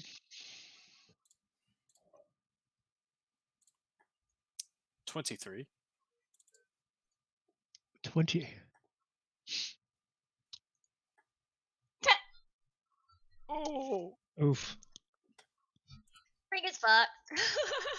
Get the net ones out of the way early. Yeah, It's all uphill from here, I say. that's right. It's not great either. A 15. You have luck if you want to use it. Might need to save it. Okay. Yep. So your final roll is a 12 for Ring and a 15 for Nyx. Okay, Nyx, you take 35 points of damage. Jesus. And Ring, you take 35 points of damage. God damn. Minus armor. What's the armor again? We It's been a only minute just since I started. played. Armor's 15. 15. That's 30. No, 25 points of damage? No, 20. 20 is what you take. 20. So, FYI for the audience, you do have the option using your stream points, which is influence. If you would like to help any of the characters out, you can go in and give them a speed heal for 1,000 points, or +2 luck to any of the characters for 1,000 points as well.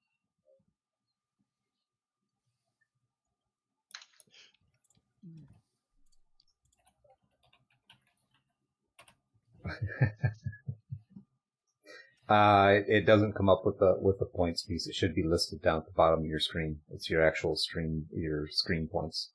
Influence. It's influence points, I think. Yep. I think it's previously pieces of 8. Yeah. Made some changes. The street cred is coming back. There are a couple of things there that you can use, but that had to be prepared for the additional streams that we are doing. So, 20 points each for you guys. Odd or even, Scotty? Even Steven. It's crazy to even ask. Okay. And I'm rewarded for my faith in even Steven once again. It never fails. And I'm going to have you roll evasion again. All right. This is going to be bloody. 23. Okay. So there's 2 on the right, 2 on the left. One of them takes a shot at you, single fire shot at you, and obviously misses. The other one, these are the ones that are by Lobos. The other one sees that you have a monoblade, and he also has a monoblade, so he pulls his monoblade out and begins to move up on you. Paul, have you roll evasion as well? All right, stand by. It's a 16. Okay, is that your final roll there? You know what? Yeah, I'm gonna roll with that one. Okay, so it looks like you guys redeemed speed heals for yourselves. All right, so each one of you roll a d10. That's how many HP you get back. All right, you get hit by the shot, Paul. You take 12 damage. All right, that does not get through my armor. Thank you. All right, and same thing. The second guy, it moves up on you, but he doesn't have he has. You can tell that he has augmented arms, big knucks. Yeah. So yeah, he's coming up to give you a fist sandwich. Good old And knuckle sandwich. with I that, think I'm hungry. Paul, you're up. All right, so as he moves up, Paul's gonna put some hurt on this guy. Right. What are you doing? All right. He is.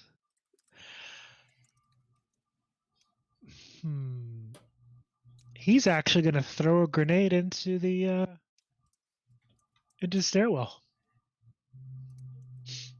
All right, roll for that. All right. Let's see here. I think I set this up properly. So let's see.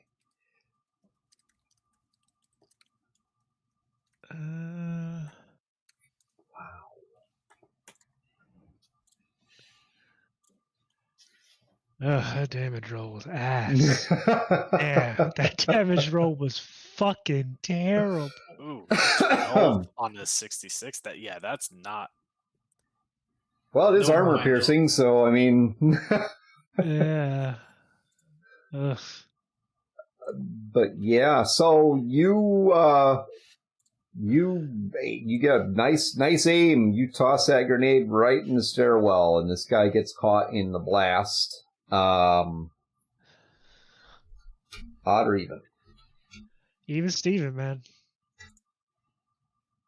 That faith, So what happens? What happens with this guy? And obviously you didn't kill him with 12 points of damage, but what happens with him? No. Oh, he's rocked. Like the enclosed space. Unfortunately, this grenade was kind of wasn't a full dud, but it wasn't definitely operating at full capacity. But it rocks him, kind of blows out his eardrums, and knocks him on his ass. His bell got rung pretty well. Knocks him on his ass in the stairway? I mean, knocks him down a flight of stairs. Okay. All right, so that is your action. What do you want to use some movement here? You want to do anything? Yeah, he's basically, so he looks over to his left and he sees again, their cars parked over. So he's basically gonna beat feet and kind of tuck himself in between two trucks, kind of to the left, trying to get some cover, put some cover between him and the rest of the guys. He does keep the stairwell in sight though. All right. A ring.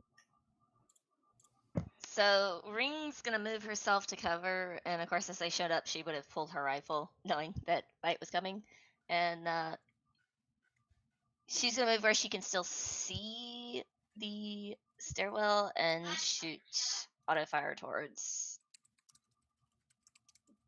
You said there was 2 in the stairwell? There's 1 in the stairwell. There's 3 that are coming up the ramp, and then you have these 5 that are kind of spread out. You see one of them moving up on Raiden's position. Another is moving up on the rat. Okay, she's gonna lay down auto fire on the guy that's moving up on Raiden. Okay, roll. 19. Alright. And you miss him. Damn. But I am going to give you a suppression effect, so he will have to dodge under cover to avoid that shot. And Paradox.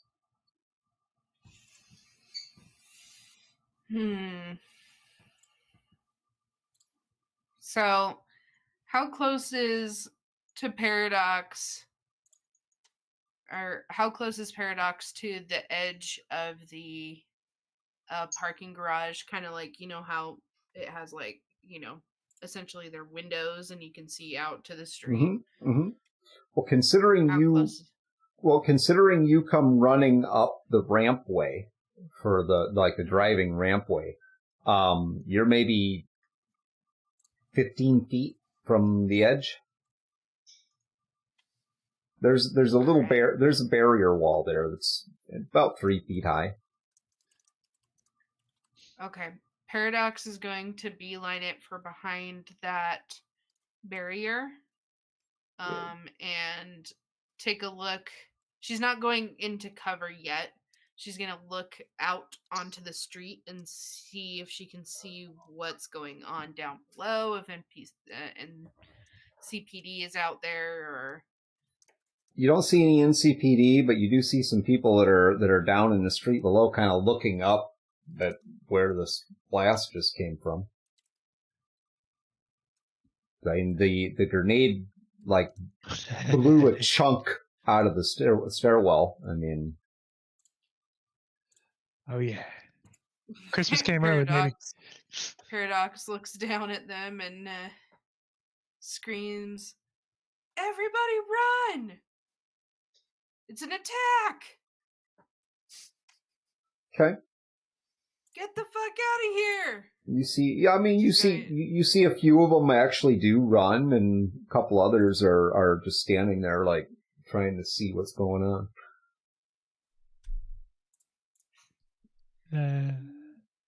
Bunch of nosy Nellies. In fact, I'd be more convinced if you told them the cops were coming. Probably. Yeah, she points directly at one of the dudes down there and says, "Hey, the dude next to you called your mom a whore. You better kick his ass."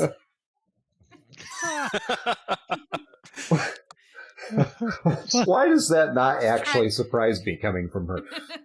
I feel like even like that short hesitation, I feel like that was in character as well. Yeah. All right, is that you're just antagonizing the locals? Then that's your play on this. Yeah, she's trying to sow discourse. That's been our MO for the past couple sessions, I think, terrorizing the locals. From 5 stories up, you are trying to, in the middle of a firefight, from 5 stories up, you're trying to encourage a fight on the street below you. That's the distraction. The distraction. Wow. Okay. NCPD is going to pull up at any moment. You never know. It might help them in some way. It might. It might. You got them looking at each other anyway. Scotty. Real quick, did you guys roll your d10s? Yes. Yes. Okay, good. All right, Scotty, you're up.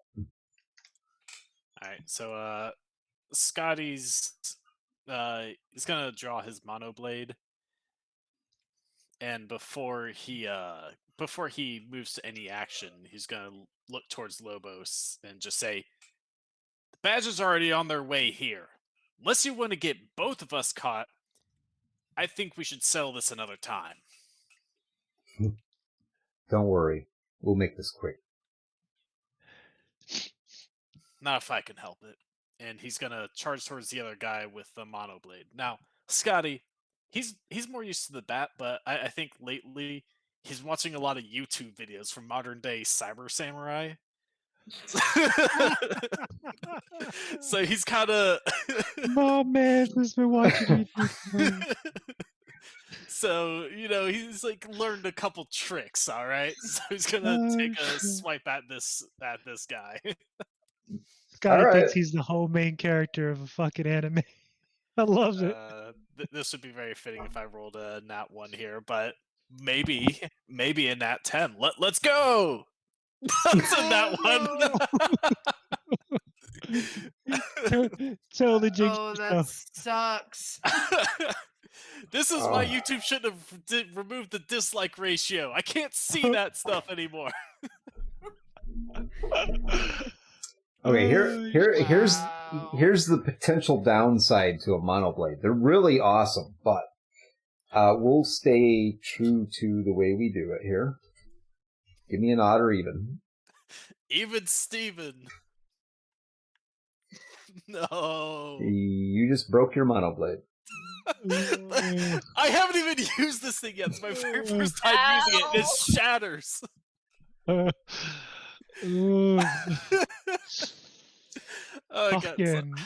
fucking ripped, dude. Like I'm just imagining now, like he's watched the YouTube videos from the Cyber Samurai guy. He's got like a couple million subscribers, so he's like, okay, this guy's got to be like actually onto something.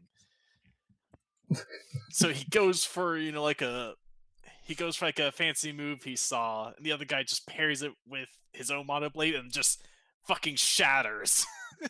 Someone needs to clip this, please. This is gold right here. And this guy's eyes are just like wide as he's like holding just the hilt of just like this broken sword. It's like, what the fuck is that? Amazingly enough, the guy who you just attacked, who shattered your monoblade, is like looking at your weapon as well, like, holy shit. It's like, a lesson for you. You know that YouTube channel, Cyber Samurai 72. Don't watch him. I'm unsubscribing. Paul, you're up. And after that, Scotty's running to take some cover behind a car. All right. Paul, you're up.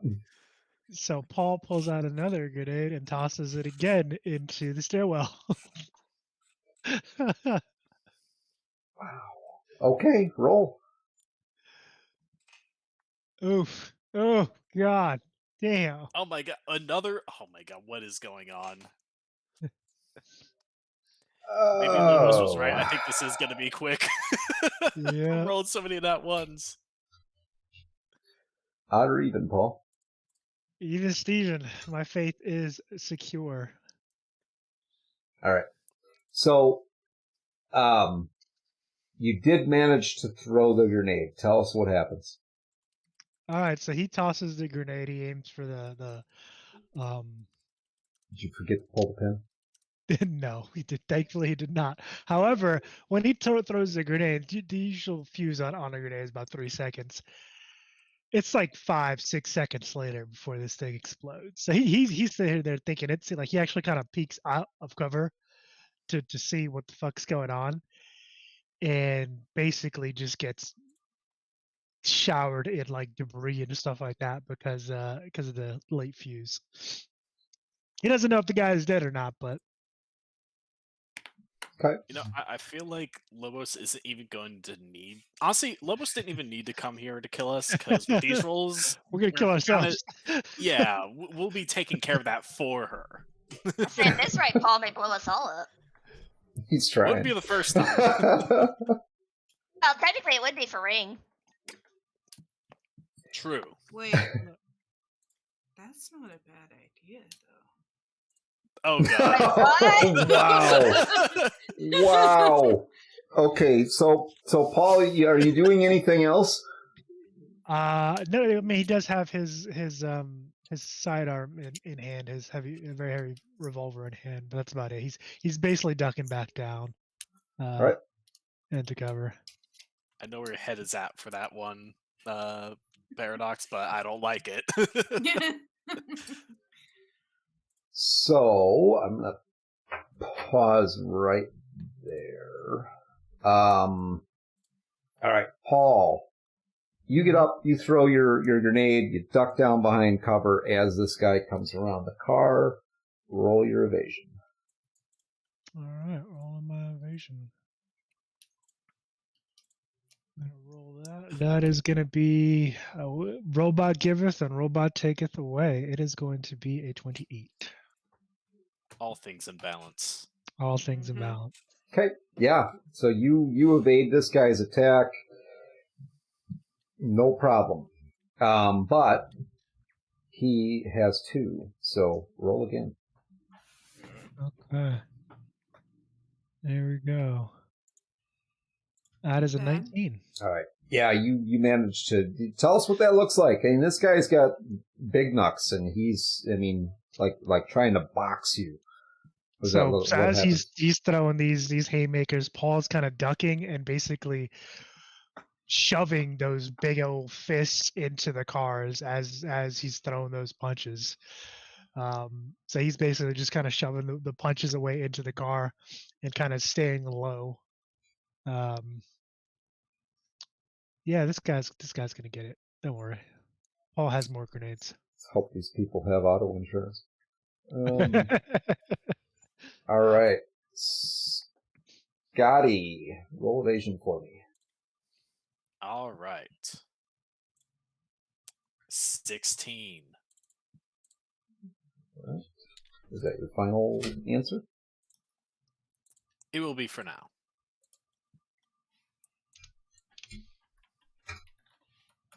You take 16 points of damage with 2 6s, sir. Of course, it's double 6s. Ah. God damn. Every time I'm like, nah, I'll take the hit. They always roll the double 6s.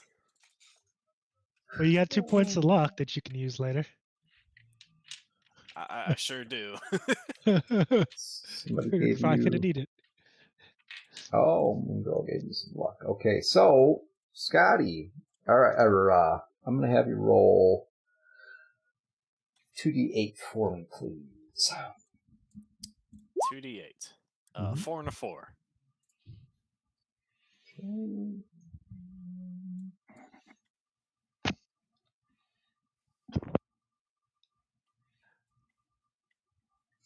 All right, so this guy shoots you. It hits your left arm and actually penetrates through your armor.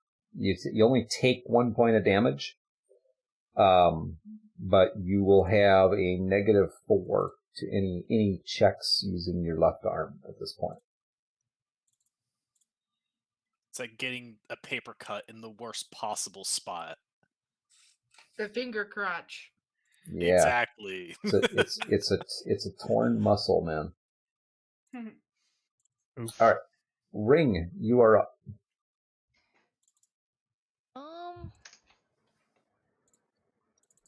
She's gonna kind of peek her head out, gauge where everybody's at, and then pick one of the 5 that's closest to her view, and she's gonna do a single shot towards him. All right, give me a roll. 16. All right.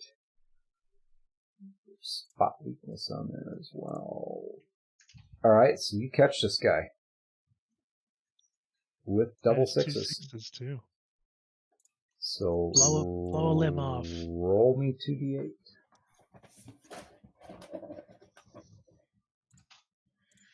I've An been injury 7. for an injury.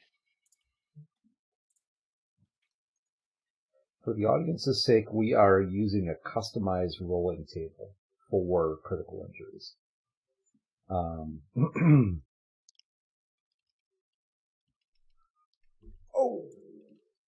open fracture.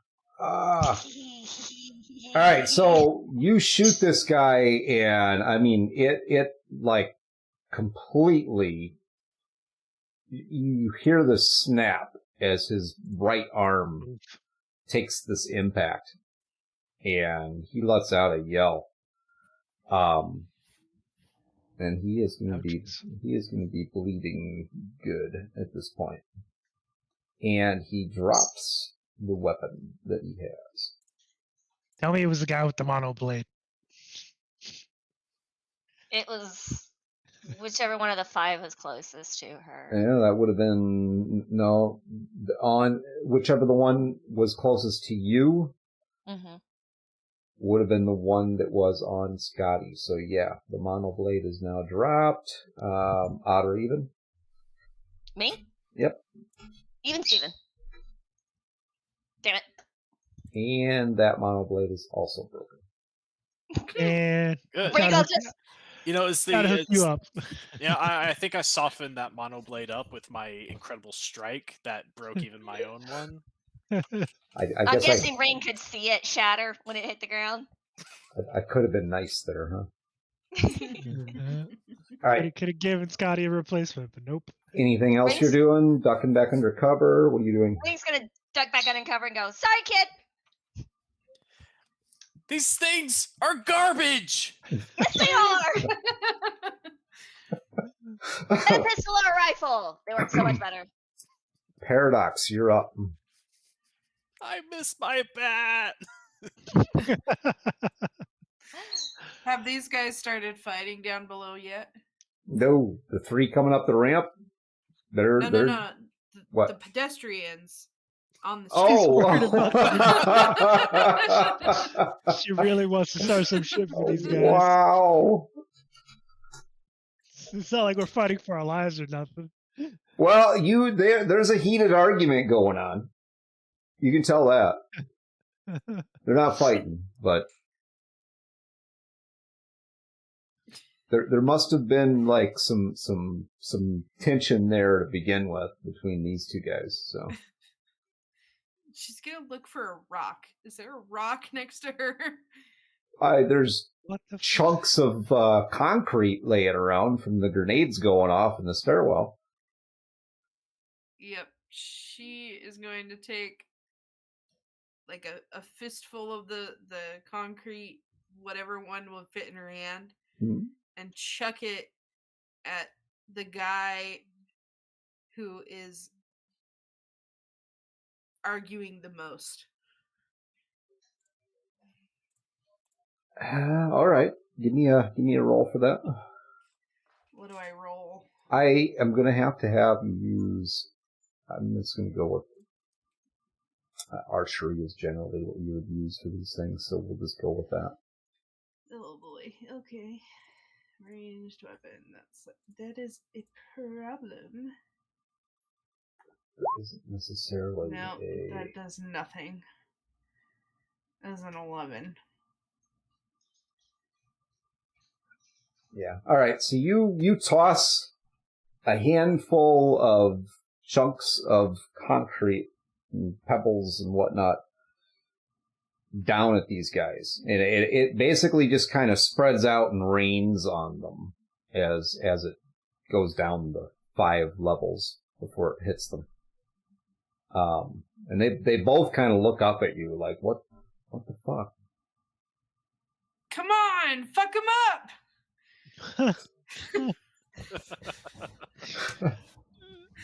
I think Paradox is invested in the wrong fight at this point. All right. Are you gonna do anything else? Well, if they're not gonna start fighting, Why? They're still down there. I mean, you never know. Maybe. She kind of rolls her eyes and lets out a sigh, and then looks around at the group and looks for the nearest target that she can go after. From where you're at, the nearest easily reachable target would be one of the 3 coming up the ramp. The closest one to you is the guy that was in the stairwell. He is now 1 floor below you guys. But you see him kind of getting up and dusting himself off.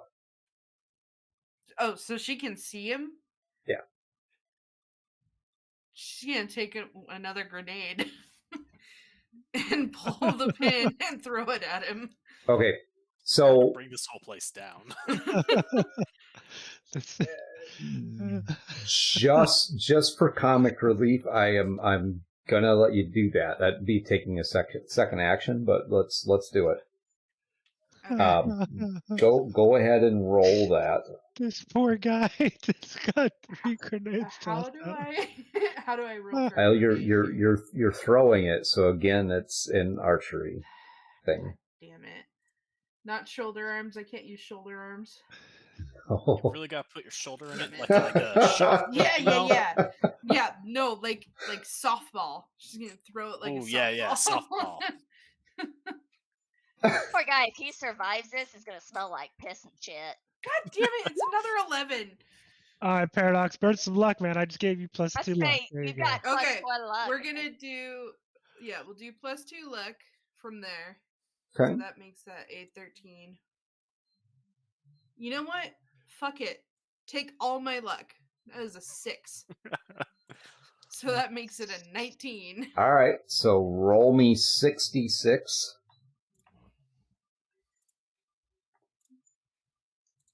Get his ass. Goddamn. 22. Okay. Ooh, 22. That's a good roll. Only 1 6. God damn. All right, so you toss the grenade, and here the oddity of it is you throw the grenade and it actually hits the concrete above, but like right on the edge. So the grenade hits, gets deflected down, bounces off the top of the sill for the rail that goes around, and it kind of bounces, and it kind of wobbles a little bit, and then falls in with this guy and goes off. Oh boy. So you can what happens to him? You can tell us about that. Well, is he? Yeah, he's good. Is he's done. Still alive? Between the damage he's taken from Paul's 2 grenades and your grenade, yeah. So Paradox does like a stupid parkour move over this barrier and gets to the entrance of the stairwell and chucks it. It doesn't go very far, and she's like, God damn it, I just have no luck today. And then all of a sudden it does that thing, it bounces, and then it just hits him on the head and falls to his feet as he's just dusted himself off, and then it goes up and he explodes into a bloody mess. And the look on his face as he watches it fall to his feet is like, oh, fuck. Why me? He's resigned himself to death. I can respect that. And Paradox just is kind of sitting there, and it looks at the mess that she's created, and it's like, okay, that was pretty cool. All right. Scotty. So one of the 3 guys that's coming up the parking ramp actually does have a line of sight on you, and he opens fire on you. Roll evasion. That is a wonderful 16. Okay. Is that your final answer?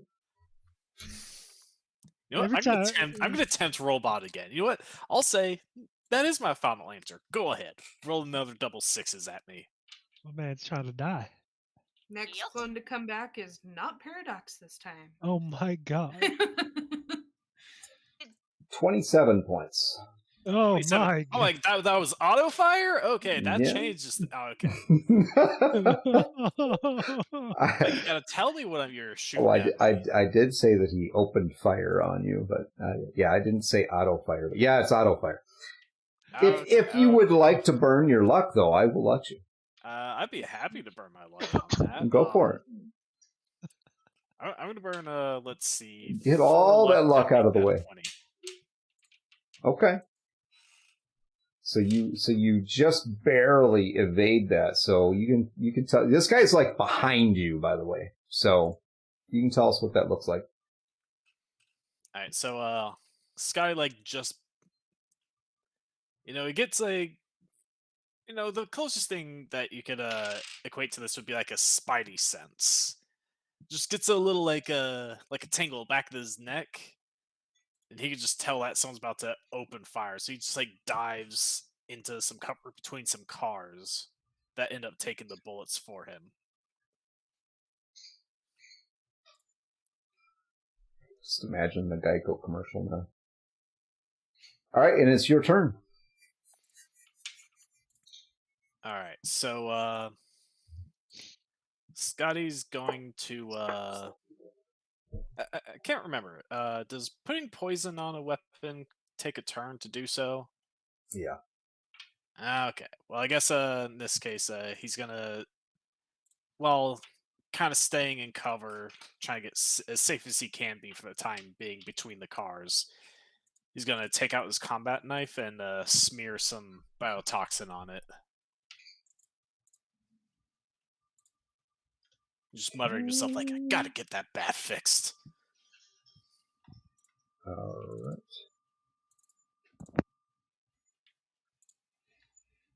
And Paul, so your big nut friend is still with you, still showing you some love. So roll me evasion. All right. Evasion it is, my friend. That is 14. I'm going to dump 3 luck on that to make that a 17.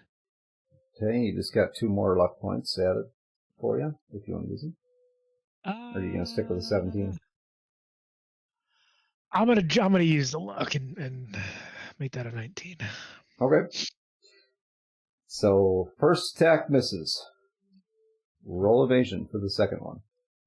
17. All right. So tell us what that looks like. You've now managed to evade both of those attacks as well. So yeah, he's basically just using the small space in the cars to fuck up this guy's like punches. Paul is agile. Apparently, for an old guy, he is. Yeah. He took care of himself. Just somebody pulled out the triple backflip to evade all of that. Everyone watches stunned. Yep, he landed too. And you are up as well. All right. Well, he's gonna try to put a hole in this guy. Go for it. And I'm gonna shoot him. That is a 22 for 16 damage. 2 6s again. Roll me 2d8. All right, stand by on the 2d8. What a damage roll! A 6-1, That is a 6-1. 3 and a 2.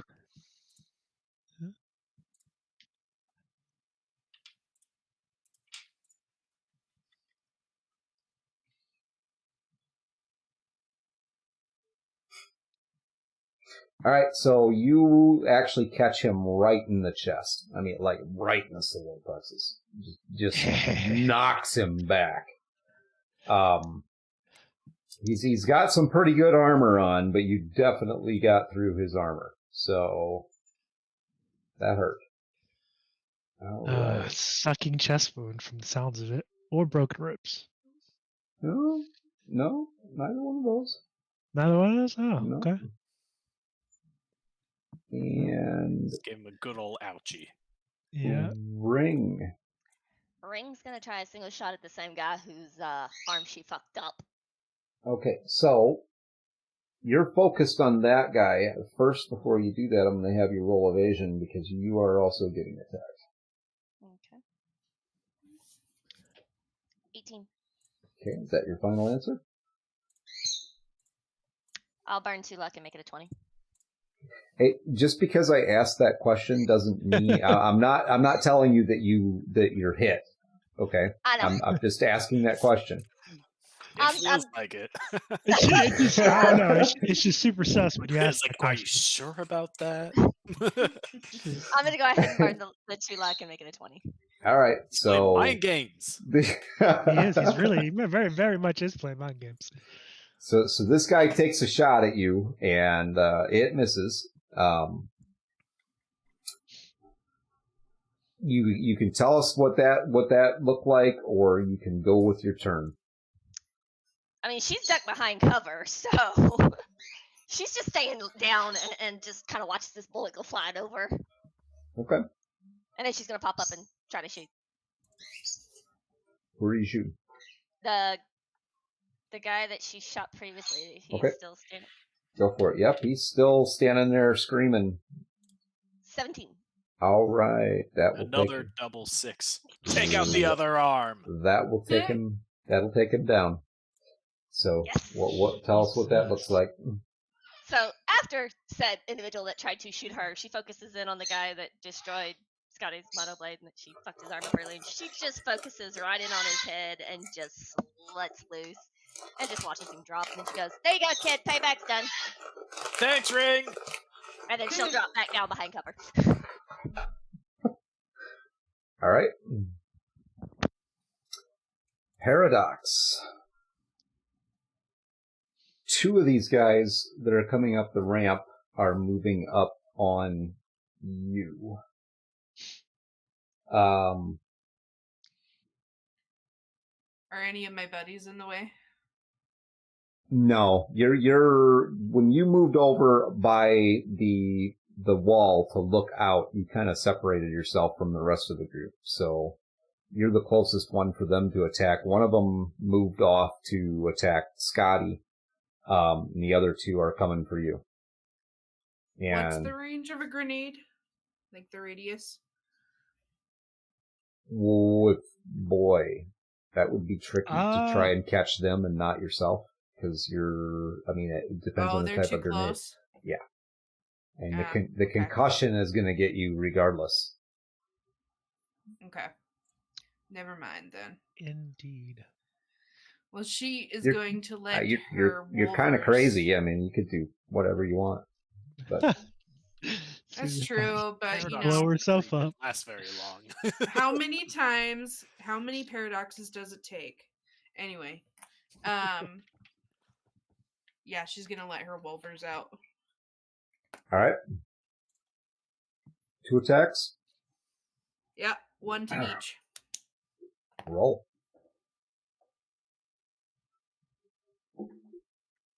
Hold please, I gotta scroll down. Got to scroll. Wolvers. 1 attack. Oh, 2 attacks. That one's not as great. All right. So the first attack with a nat 10. Yep, this is a 26. Yeah. All right. So the first one, you catch him pretty unaware. So you're going to take him down. The second attack on the other one misses. So tell us what that looks like. Like, take him down like he's out? Yeah. Oh, jeez. Well, she's going to turn, basically walk a little bit eerily calmly towards these guys, and as she does that, her wolvers come out, and she gets pretty close up to him, and right as she gets up close to the guy that is, like, dead,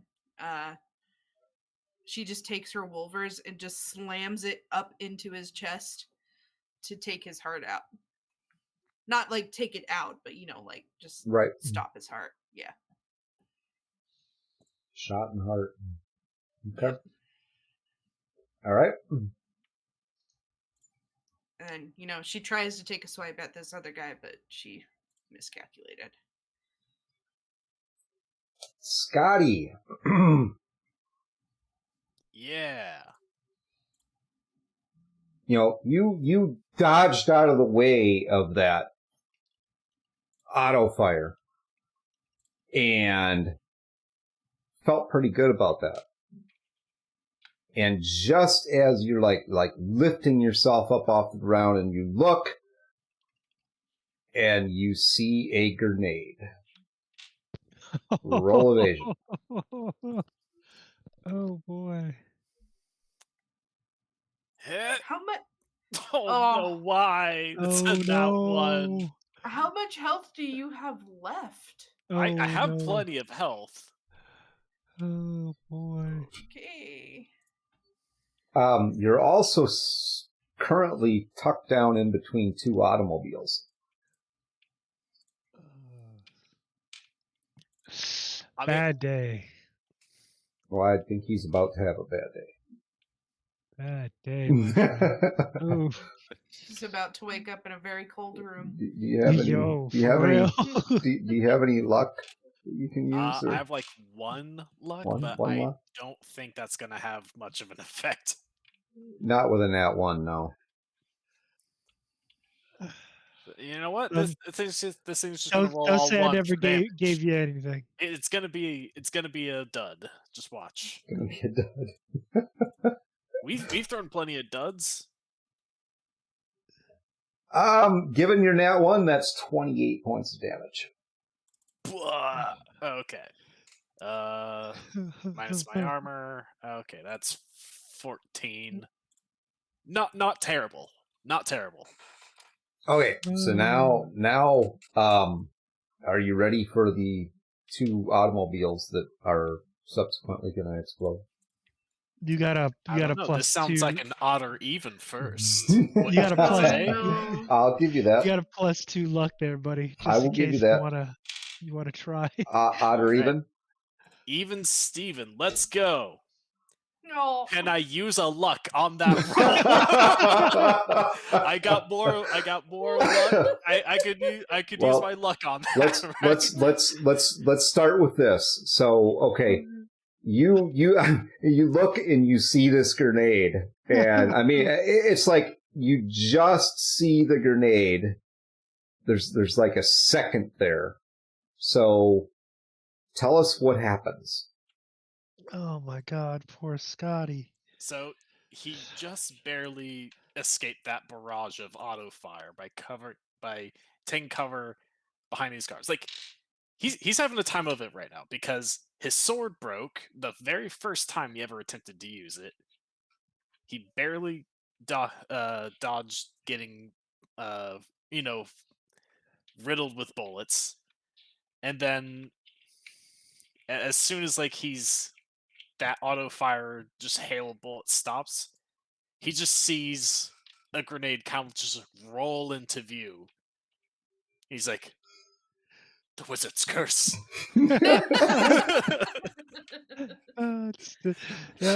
Should have just kept that jacket.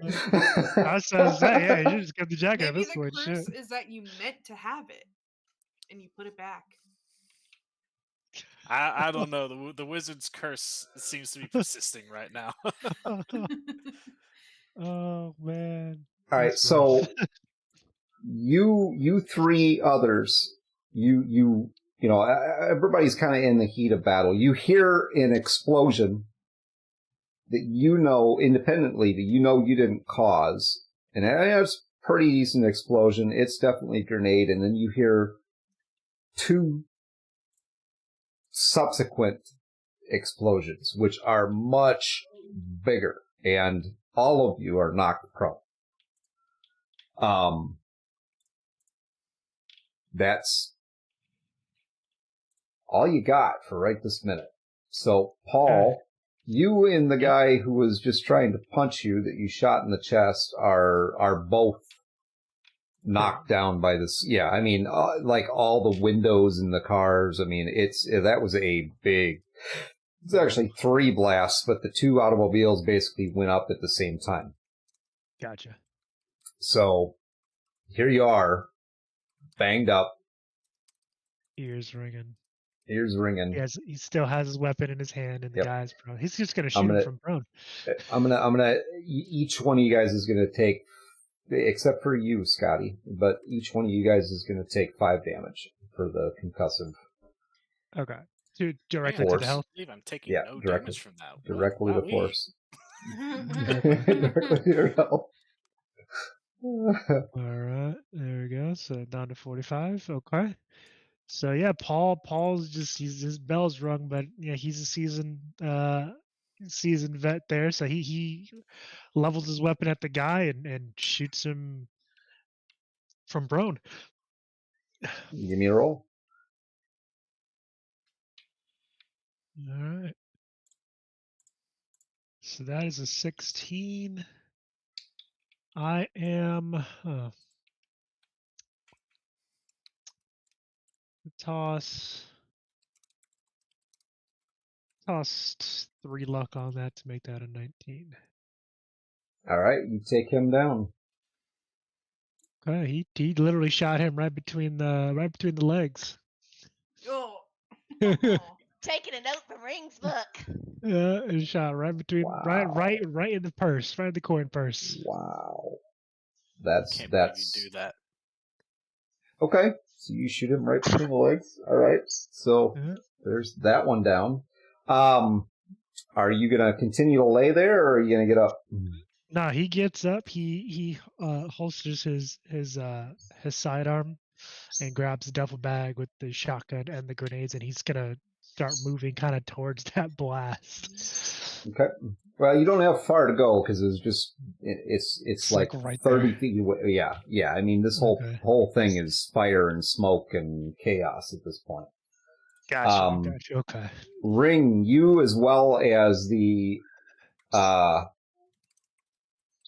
attacker that was coming after you are both on the ground at this point. Would she have a clear shot at him? You, A relatively clear shot? You could. It depends on what you're doing. Are you trying to stand up, or what are you doing? No, she's gonna try to attack him prone. Okay. That's the mechanics of the game. If you stand up, that's an action. So if you stay prone, then yeah, okay, you can take your shot. It will affect your ability to hit them, but with that roll, you hit them. All right. Unfortunately, your damage was kind of weak on that one, but yeah, you hit him. So what does that look like?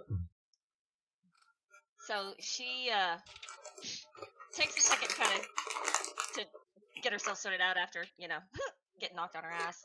Mm-hmm. She'll shift just slightly, focusing on the guy, making him out through the smoke and fog and all the crap. And she's managed to see just enough of him that she can take a shot, watches it hit him, and then she's working to push herself up and get herself back into cover. Yeah, you shoot him in the leg, by the way. In the leg? Mm-hmm. Okay. Not, yeah, the leg. Anyway. You got me thinking that way, too. Not the third one. The third one. This guy, he doesn't have necessarily a third leg. He's got like a third pinky finger. All right. So since this person is not, you decided to stay on the ground, Paul. You took your shot, and then because it would be 2 actions. So technically, you're still on the ground. Still on the ground. Gotcha. Yep. And the second guy that was over there by you was actually knocked forward. So you are in his range now. Okay. He's going to pull a page from your book, and he shoots you prone, but only does 12 damage. All right. Yeah, nope. That's gonna bounce right off his armor, but he does kind of stumble, or rather, he kind of like curls up a little bit as the impact hits him, just because he is still prone. So Paul kind of just glares at this guy. Paradox. This blast goes off as you were as you basically stabbed the dude in the heart. So you and the corpse you created is now on top of you, laying on the ground. Great. Well, she's gonna push that dead body off. Okay. And she is actually going to look around on the ground and try and find Lobos if she's still there. From your location, you can't see her. Okay, So she would have been up above you a bit at this point because you're on the ramp. Got it. Is there another target nearby? Yeah, the other guy that you missed. All right. Well, she's gonna use her action to get up then. Okay.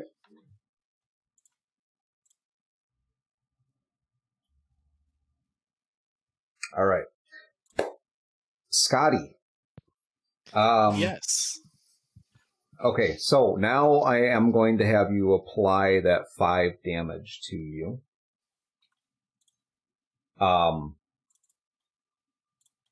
The initial grenade actually blew you onto the 4th level of the parking garage. So you're going to get lucky here. Because you weren't caught. Lucky. You weren't caught in the blast. You were hit by the shockwave from it, but you weren't like in between those cars when they went off. How many HP do you have left?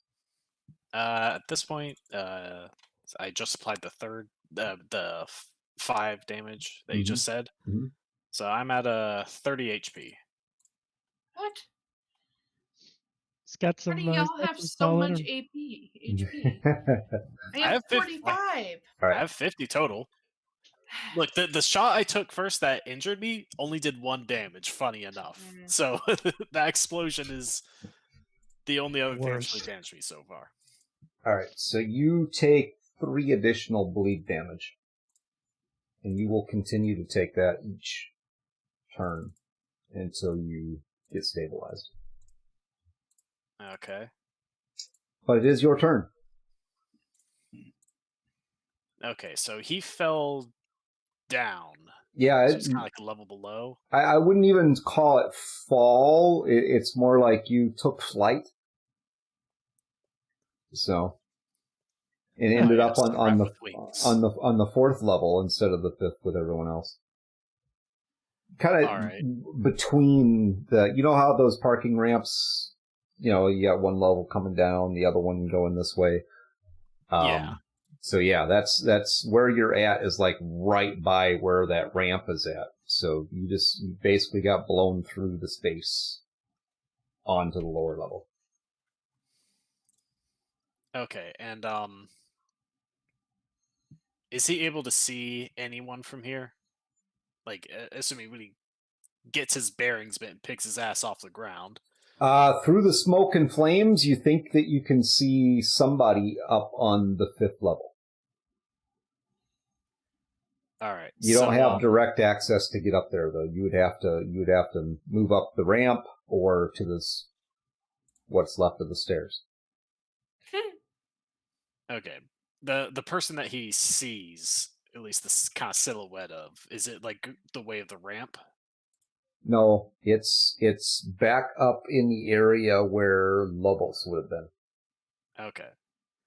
So considering he's a little out of a lot of people's line of sight at the moment, considering his flight, at least he thinks so, perhaps with his probably concussion-induced brain. He's gonna start moving up the ramp, but try to do so with kind of staying quiet on his feet. No, light on his feet as he kind of like starts going up and see what he can see. That is as he kind of comes out of the smoke. Okay. Give me a. Hold on just a second. I'm going to have you give me a stealth check here. Stealth check. Okay, over here. 22. All right. So you're light on your feet. All right. Paul. Alright. So the guy that just shot him is about to get shot back. Okay. Paul just pulls out his shotgun from the duffel bag and he's gonna lay into him. Go for it. Give me a roll. That's a 21. 29 points of damage. Only 1-6. All right, you hit him, buddy. Yeah, Paul just he does not look happy as the guy shot him. So he's like, okay. He reaches into the duffel bag, pulls out the shotgun, and there was already a round racked, and he just shoots him. And it's just loud, just boom. This guy Yeah, I just don't. take That's the thing with the explosion. I don't think you guys are actually able to hear a whole lot other than the ringing in your ears at this point. So nope. All right. So you shoot him. Are you going to stay on the ground? Well, to get up is another action, so I cannot. I'm gonna have to stay there. Okay. And Unless I can like crawl. you could. Yeah, so he's gonna kind of low crawl to I guess the other side of this vehicle to kind of put some cover between him and that guy. All right. You do that.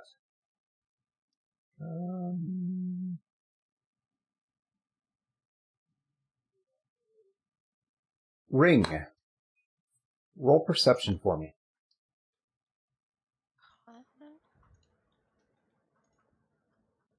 17. You catch something out of the corner of your eye, moving like a blur. And when it stops, like right next to you,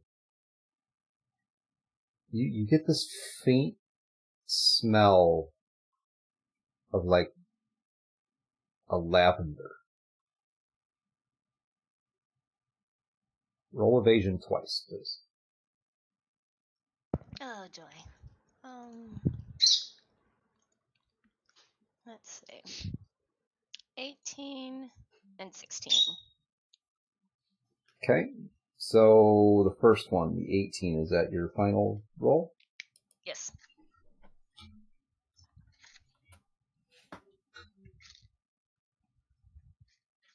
You take 12 damage. Your armor is at half SP against this damage.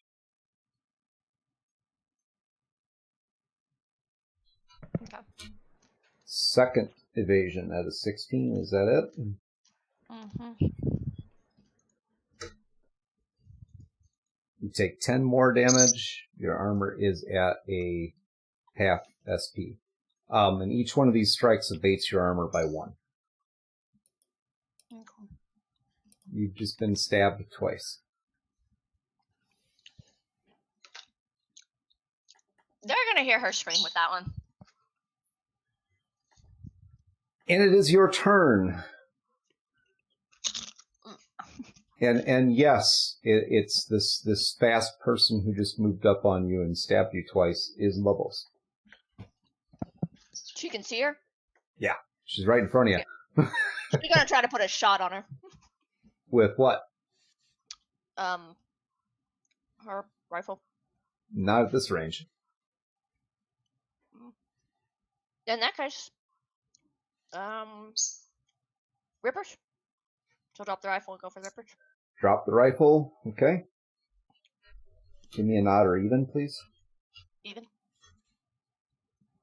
And you can do your attack.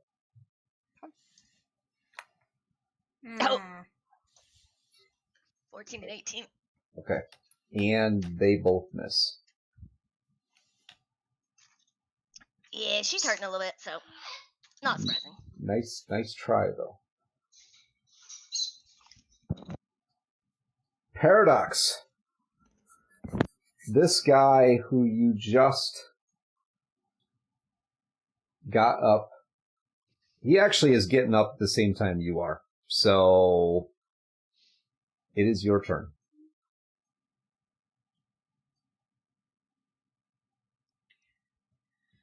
She is going to attack him with the Wolvers as he's getting up. Roll.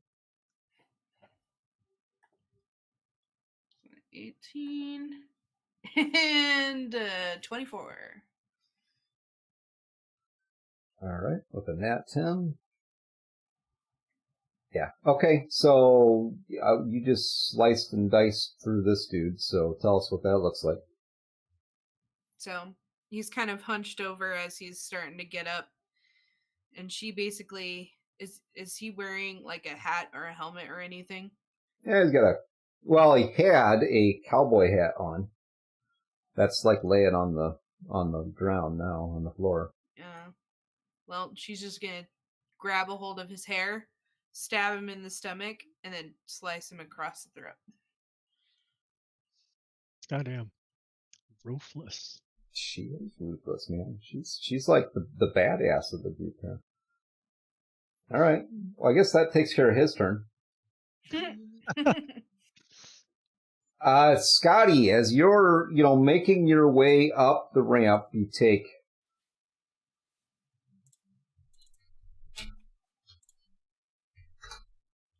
another point of damage. Okay. But you see Paradox, like I don't even know how to explain it to you, because you just see this splash of blood come from this person, sprays her right in the face, and she's got a big smile. I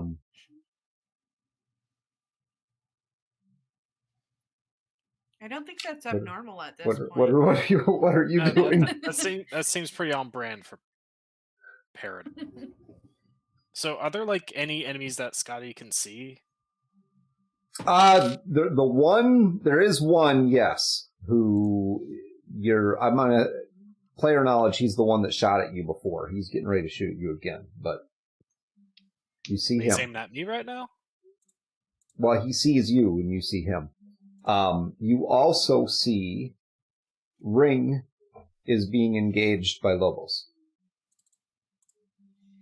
And not doing so well. Okay.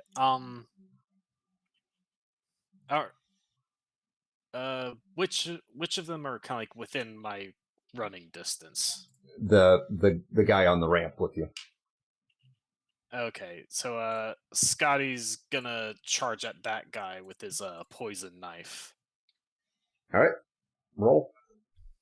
All right, since it's all right, it's gonna be 2 attacks. Mm-hmm. So first attack is a 19 for 11 damage. Second attack is a nat 10 for 30 for 9 damage. And because this is poison, it goes through armor. Yeah, I am aware. So tell us what that looks like. You take him down. So Scotty, he kind of in rough shape right now. One of his arms is pretty injured, and he's kind of, I'd say from that arm probably that got hurt even more in the blast. So he's kind of bleeding fairly heavily from his left arm. Mm-hmm. And he's obviously kind of covered in a bunch of like soot, scratches, and burns and all that stuff from the blast. But he kind of like makes eye contact with the guy, and he sees the guy kind of like start to kind of like aim the gun towards him, and this guy just wastes no time, just charging forward as quickly as he can. Prison shanks him a couple times. Yeah, first slash with his dagger kind of stabs the guy in the wrist. Okay. Kind of forcing him to drop the gun, and then he quickly pulls it out and stabs the guy in the throat next. See, why did you watch the videos on the monoblade? You doing okay with the rusty knife? I mean, right? Never trust those fancy mono blades you see on the commercials. No, they right. act like they're like that's the height of the melee experience, but it's just flimsy. They don't make them like they used to. All right, Paul. Oh, go ahead. Yeah, I was about to say the guy's like afterward drops like he's not dead yet, but the Scotty kind of knows the poison's gonna get him. Yeah, as he's biotoxins nasty. Oh, You yeah. know, or he's definitely not just gonna bleed out from severing his jugular or anything. No, You this is know, Cyberpunk. People don't die normally. there's multiple angles for the death there. Gotta be thorough. He wants to make it last a little bit. Dying's easy, right? He needs to learn about pain. Exactly. I'm glad you understand that. Paul, you're up. Well, Paul is gonna get up, and he's actually going to move out from the cover that he's in, kind of get away from all the smoke and the flames. He's kind of gonna shoot across, I guess, this space to the other side. And kind of tuck behind one of the cars on the other side of the space that they've been fighting in. All right. He does spot Ring, I'm guessing, in combat with Lobos. You Okay. do. So he clocks that. All right.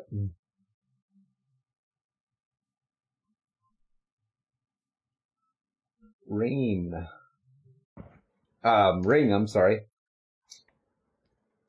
Yep. Odd or even? Even.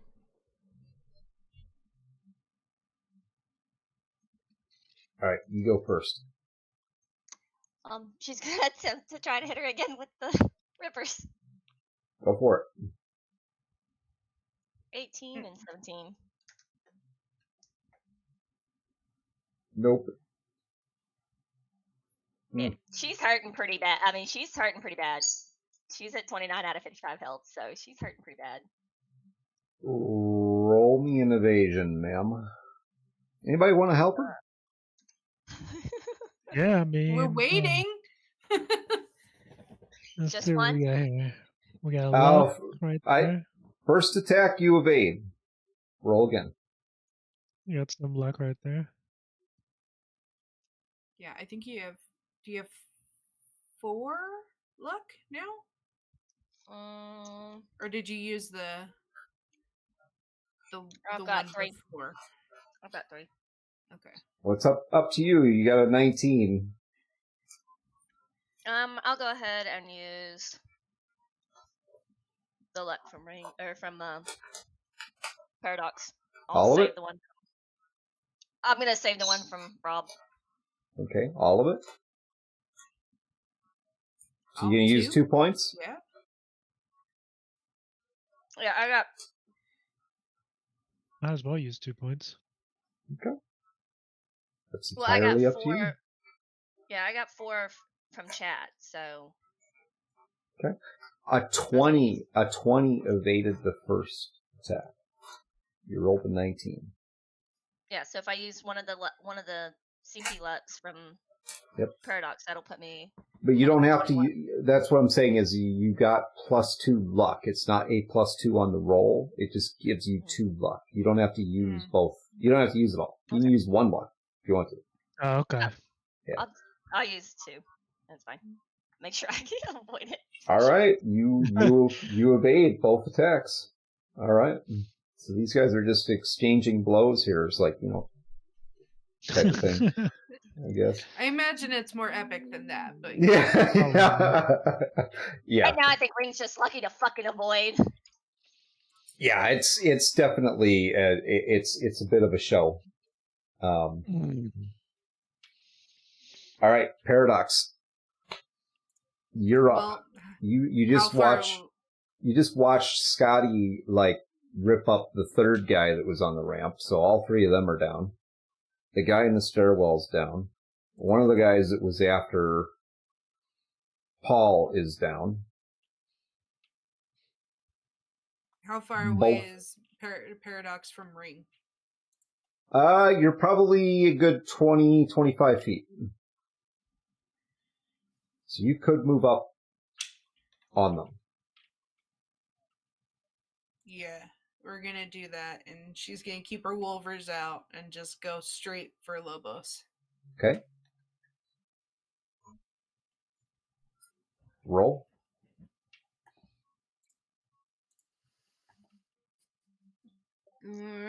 20, 19. Why do my damage rolls suck? Oh, both those attacks missed. Okay. All right. Doesn't So matter. More people to get up on her, and as she's missing, she still looks at Lobos and says, "I'm back, bitch." she does look slightly surprised to see you, by the way. Scotty.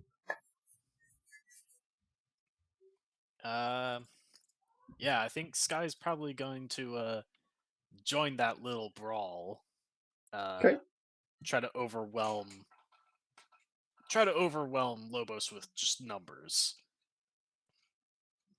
So All he's right. gonna charge right on in and try to hit her with his knife. Go for it. All right, first attack. Did that not roll? Click. Oh no, it decided to lag and give me a nat 1. No. Fucking rip, bro. Odd or even there, buddy? Even Steven. You dropped the knife. Oh my god. I cannot do anything today. Jesus. Everything You still have has the gone wrong. you still have the second attack. I mean, you just don't have the knife. You can use your fist though. Headbutt her or something. I don't Could know. I use it to instead shoot an eye dart?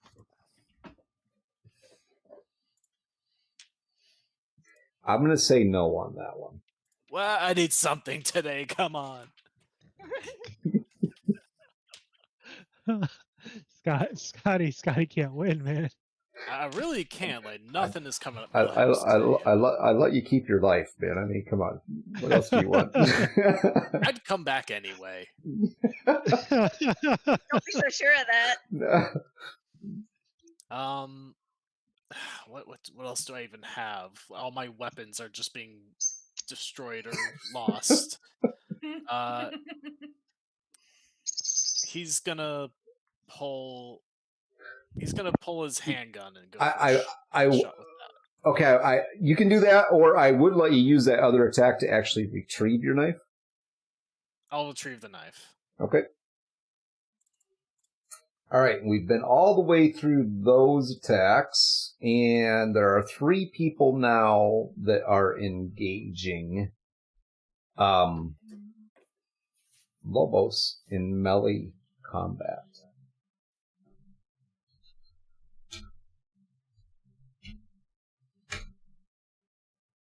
And each one of you takes 10 points of electrical damage directly to your health.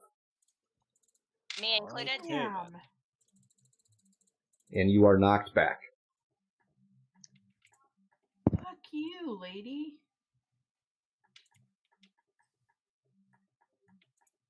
So as you guys move up on her and are attacking her, she manages to evade your attacks, and it's like for a moment, a look of concentration comes over her face, and there's an impulse that just emits from her. And you take the electrical damage and you are knocked back at least probably 5 or 10 feet.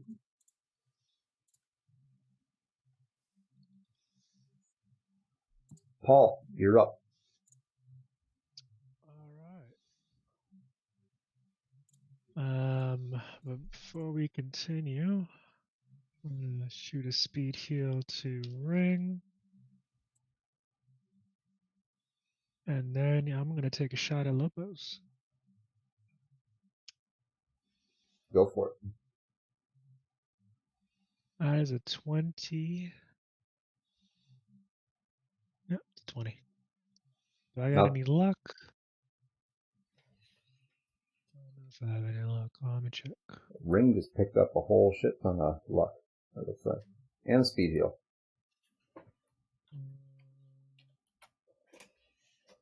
think I got one from Moon Girl. You just got 2 left from Moon Girl. Okay, so I'm gonna use 2. I'm gonna use all 2 left. Make that 22. Okay. Ring, go ahead and roll your speed heal. Oh, you did. I did. Okay. All right. Poor little 4 points of health. And a 22 hits. That is 22 damage. Or 22 with 22 damage. Okay. And with that, Paul lifts up the shotgun and actually catches Lobos with the shot, and it hits her pretty good.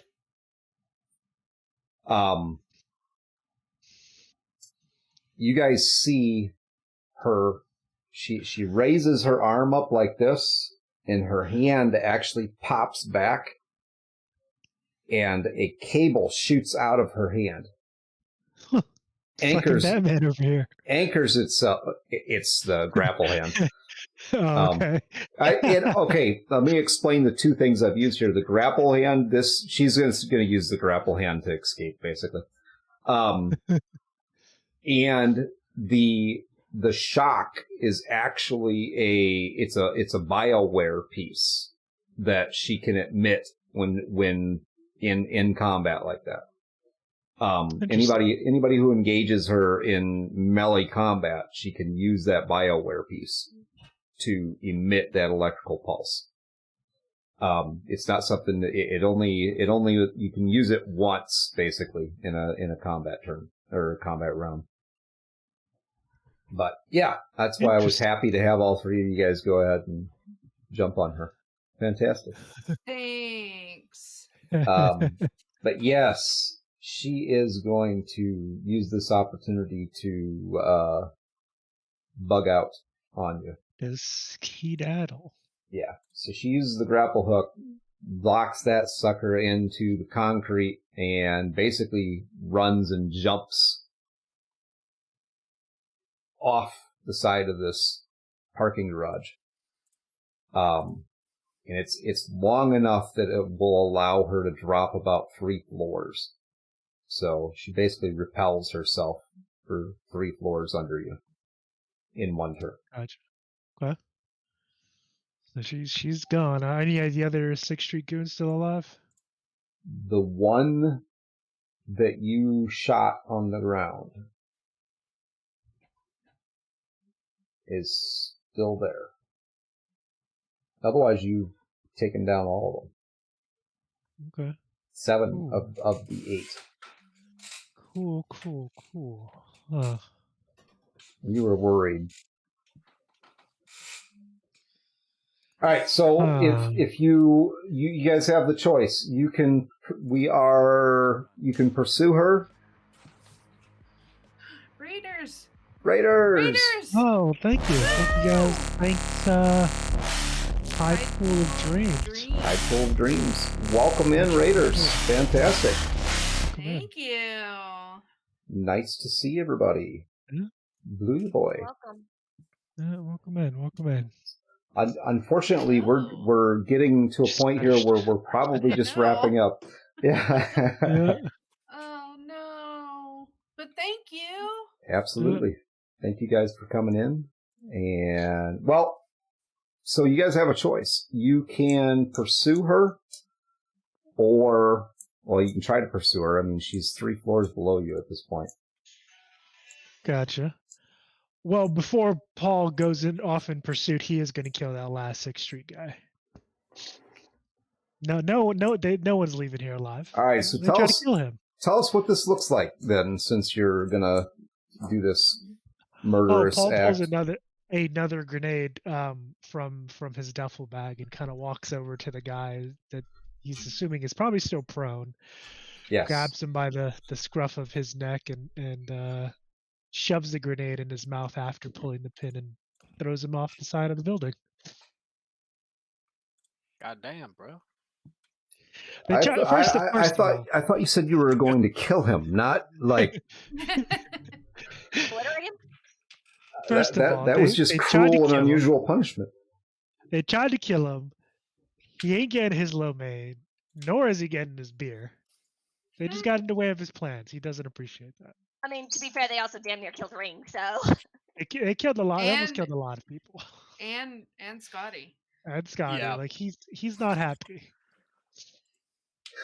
All right, so you guys managed to survive this encounter with Lobos. Awesome.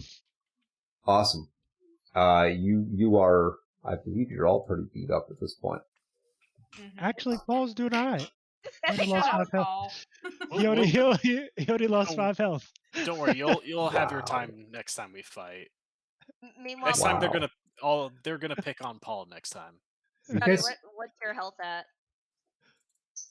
I'm at 16 now. Oh, damn. I got beat up on a lot. well, Yeah. he's still bleeding, by the way, so I mean, we'll get him to he's got to where he's stabilize not him. bleeding.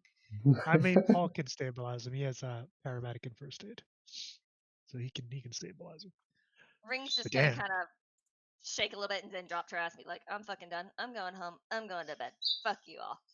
So Paul kind of looks at everybody, and he looks suspiciously, like, aside from like the dust and like a couple of dings, he looks alright. He's like,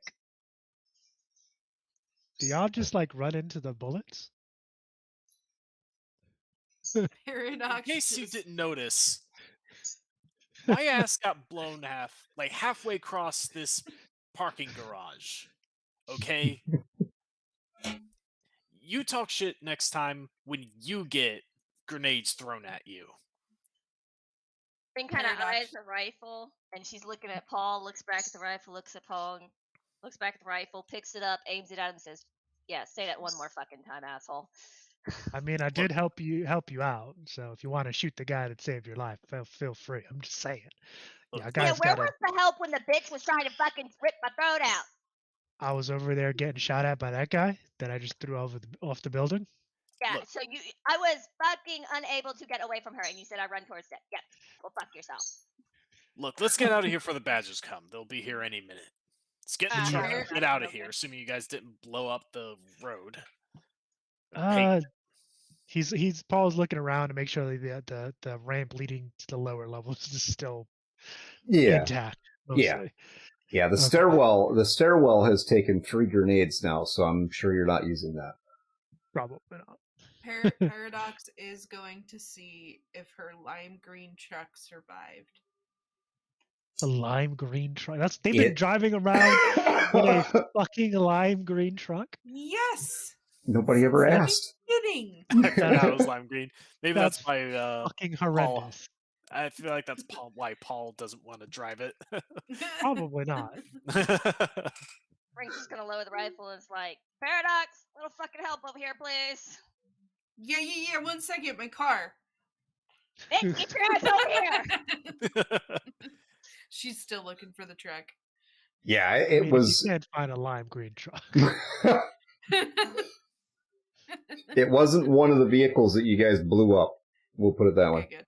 This has been a mess. You guys destroyed a couple levels of a parking garage, blew up some random people's vehicles, killed a bunch of people. I mean, Yeah. wow. Well, I mean, they started it. Hey Gemma, good to see you. Hey Gemma, welcome in. I mean, that's what we can tell NCPD when they show up. They started it. We getting out of here Well- before the cops come in. I swear I saw those guys shoot the parking garage teller. Yeah. One of them did it. Definitely. Obviously, as you're holding the gun that you used in your hand. Yeah. All right, Maybe guys. She puts it away. So in the truck.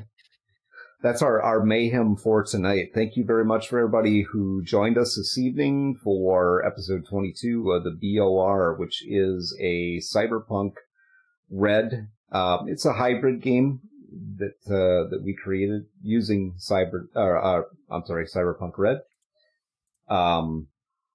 And please do feel free to join us. Next week we have a busy schedule going on. So Yes, we do. You want to take that away, Paul? Because you got a couple of those. We're gonna having a special episode of the update log, which normally airs on Wednesdays at 8 p.m. EST. But we are having an episode on Monday at 8 p.m. EST with a special guest, Lord Gasumba, a fellow streamer and content creator and game creator. He currently is working with True Lord Games, a TTRPG publisher, working on his own project. We're going to talk to him about that himself and kind of how he got to where he is now. He is an avid D&D player, primarily of second edition D&D, and we're just going to talk to him, have a conversation, see who he is, see what he does, what else he does, and kind of how it all came to be. And then Wednesday we're having our usual episode where we discuss all things gaming, from video games to TTRPGs and everything in the middle. There's been a lot of movement in the gaming industry thus far. For those of you who have been keeping up, things going down with Unity, the recent CEO of PlayStation stepping down. Not it's official that he's retiring, but he's not leaving until I believe March of next year. And that gentleman's name is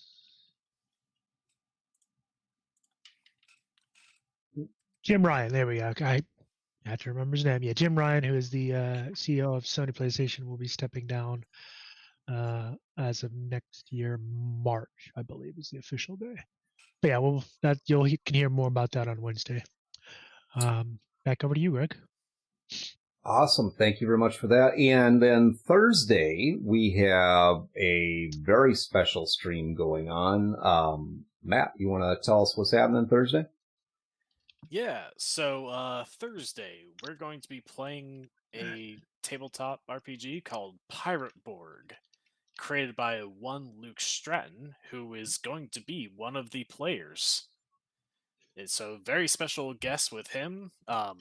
He was also on our podcast just before the last episode of the update log. So if you guys are interested in kind of getting to know him, go check that out by all means. But another shakeup with that game of Pirate Borg is that Greg is not going to be DMing. I'm going to be behind the seat for that one. So expect some chaos, expect some pirates, and expect some skullduggery. Revenge. Very exciting. That's what I expect. Revenge. I was waiting for that one. Your character gets scurvy, Greg. I expect tons of gold. But I already have scurvy. You get double scurvy. Can you get double scurvied? I guess I'm going to find out. No, but you could tack on malaria or some yellow fever on top there too. Don't give him no ideas. I'm creating super scurvy, and he's got it. Should be a lot. Should be a lot of fun, and I get to play. I'm excited. Just the most vitamin D deficient ever. Yeah. He's never even heard of vitamin D. Nope, yeah. Never had a D vitamin in his life. I hide from the sun, obviously. I'm actually a vampire. You just don't know it. So we are really looking forward to that episode, that game. It'll be our first playthrough in Pirate Borg, and Matt's going to be running that. Fantastic. Looking a lot of fun, and having Luke there with us will be quite awesome. Friday we'll be back for another episode. Basically, we'll find out where we go from here for the BOR, and see what happens. Maybe I get another opportunity to shoot some people. I don't know. You guys tend to avoid that fairly well. Upcoming streams, we are also looking at starting our Alien story before the end of this month. So we don't have the date piece set on that yet, but that will be starting. really looking forward to getting into that little bit of the sci-fi horror piece. That'd be fun. Just new ways to kill people. I mean, come on. And we are also looking forward to having Thomas Ferenstam on the update log as a guest, probably by the end of October. We have a few other exciting guests that are going to be coming on, mainly in the realm of game creators, in the very near future. But Thomas is one that we're working on getting the schedule ironed out right now, so he will be coming up real soon.